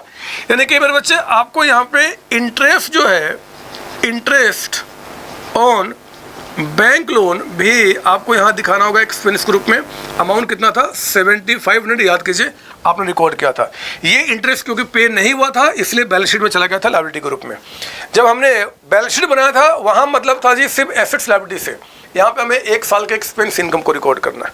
और आगे बढ़ो, क्या बता रहा आपको यहाँ पे, वो कहता है क्वेश्चन में कि उसने 1 लाख का एडिशनल कैपिटल दिया, वो थोड़े बैलेंस शीट में आएगा, सॉरी प्रॉफिट लॉस में आएगा। फिर कहता है कि सैलरी ड्यू है, हो गया, रेंट हो गया, डेप्रिसिएशन चार्ज करने के लिए बोलता है। डेप्रिसिएशन हमारा एक्सपेंस होता है क्योंकि हम इसका बेनिफिट ले चुके हैं। लिखिए यहाँ पे डेप्रिसिएशन हमें चार्ज करना जी 2 चीज़ पे, एक तो बिल्डिंग पे भी कह रहा है चार्ज करो, बिल्डिंग, और एक आपका फर्नीचर। जरा बताओ बिल्डिंग आपने कितने का परचेज किया था सर, 4 लाख का, तो 10% यानी कितना चार्ज किया था आपने, पहले चार्ज किया बच्चे 40,000 और इसमें कितना 20,000, तो टोटल अमाउंट कितना आ गया आपका 60,000। लो सारे एक्सपेंस सारे इनकम यहाँ रिकॉर्ड हो चुके हैं। आप भगवान से प्रार्थना करना कि भगवान जो प्रॉफिट यहाँ निकल के आए वो इससे आप मैच करा देना। अगर मैच हो गया तो आपके सर ने बिल्कुल सही काम किया बच्चे, लेकिन अगर मैच नहीं हुआ तो आपने कुछ गलत काम किया होगा, सर ने थोड़े गलत काम किया होगा, कुछ कैलकुलेशन मिस्टेक हुआ होगा। आओ चेक करते हैं, ये हो गया 510, 5,10,000 का अमाउंट, तो 5,10,000 यहाँ लिखा। अब एक काम करो 5-10 में से इनको माइनस करो, कितना हो गया 16,000 यहाँ माइनस किया हमने। फिर आपका 32,000 का अमाउंट, फिर माइनस कीजिए 38,000, भगवान जी आंसर मिला देना प्लीज़। फिर आपका 12,500 का अमाउंट, भगवान जी आंसर मिला देना प्लीज़। और फिर माइनस किया आपने 60,000, भगवान जी प्लीज़ आंसर मिला देना। लो आपका सेम प्रॉफिट आ गया। यानी कि मेरे बच्चे यहाँ भी जो आपका नेट प्रॉफिट है वो आपका 3,51,500 का अमाउंट निकल के आया। ये सेम प्रॉफिट आ गया जो प्रॉफिट आपने यहाँ निकाला था। बिल्कुल हमने सही काम किया है। आप प्लीज़ कॉपी कर लो, प्लीज़ कॉपी कर लो। यहाँ पे हो गया सर, हो गया सर। ये तो मतलब आप कहना क्या चाहते हो, अब क्या कहूँ, अरे सारी बात तो मैंने कह दी क्वेश्चन के साथ। आपका हमने कह दिया कि statement of a fair method and conversion method में आपका सेम आंसर निकल के आएगा। स्टेटमेंट ऑफ फेयर मेथड में आपने क्या किया है कि वहाँ पे बैलेंस शीट में जो आइटम्स थे कैपिटल को लेकर, ओपनिंग क्लोजिंग एडिशनल ड्राइंग, उससे प्रॉफिट निकाला। इस मेथड में जब हम बात करते हैं कन्वर्जन मेथड का, तो कुछ नहीं, हमें ट्रेडिंग प्रॉफिट लॉस बनाना होता है। और क्योंकि वही क्वेश्चन है, वही सवाल है, तरीके दो अलग है। इससे जो प्रॉफिट आएगा सेम प्रॉफिट आपका यहाँ पे निकल के आएगा। कुछ नई बात थोड़ी कर रहा हूँ जी आपका, किसी भी क्वेश्चन में सर, हाँ किसी भी क्वेश्चन में, किसी भी क्वेश्चन में जहाँ पे प्रॉपर इन्फॉर्मेशन दोनों के दिए रहेंगे तो आप दोनों से प्रॉफिट निकालना सेम निकल के आएगा। ये हमेशा होगा, ये हमेशा होगा और हमेशा आपका होगा। आई बात समझ में, यहाँ पे बात समझ में आई सर? हाँ सर बात समझ में आई। चलिए आज हम इतनी बातें करेंगे बच्चे, इसके आगे हम अगली क्लास में कंटिन्यू करेंगे कुछ और अच्छे क्वेश्चन प्रैक्टिस के साथ। आपको सिर्फ एक काम करना है कि इसका प्रॉपर आपने रिवीजन कर लेना है। जब मेरी दूसरी क्लास में आप मिलेंगे तो आपका पूरा रिवीजन हो जाएगा। मैं आपको विश्वास दिलाऊंगा एक भी ऐसा कॉन्सेप्ट नहीं होगा जो आपको समझ में नहीं आएगा। और आप जहां भी बैठे हो आपको ध्यान रखना, कहीं भी परेशानी क्रिएट नहीं होगी। अगर इनकेस कोई होती है, जो चांस है कि बिल्कुल नहीं होगी बच्चे, फिर भी अगर होती है क्योंकि इतने सारे माइंड है तो कोई बात नहीं, आप ना मुझे कॉल करके मुझे आप किसी भी सवाल का जवाब ले सकते हैं। आपको 4 × 9631597 पे आपने कॉल करके मुझसे आपसे जवाब लेना है। मुझे कभी परेशानी क्रिएट नहीं होगी, मैं हमेशा जवाब दूंगा। जो टाइम आपको पीरियड अलॉट किया रहेगा उस पीरियड में आप मुझे फ़ोन करके जितने सवाल पूछने हैं उतने पूछेंगे। मैं हमेशा आपके साथ खड़ा हूँ, हमेशा, क्योंकि मेरा जन्म ही आपके लिए हुआ है। तब तक आप सबको बच्चे बाय बाय, टाटा, नेक्स्ट टाइम मिलते हैं। थैंक यू जी, थैंक यू।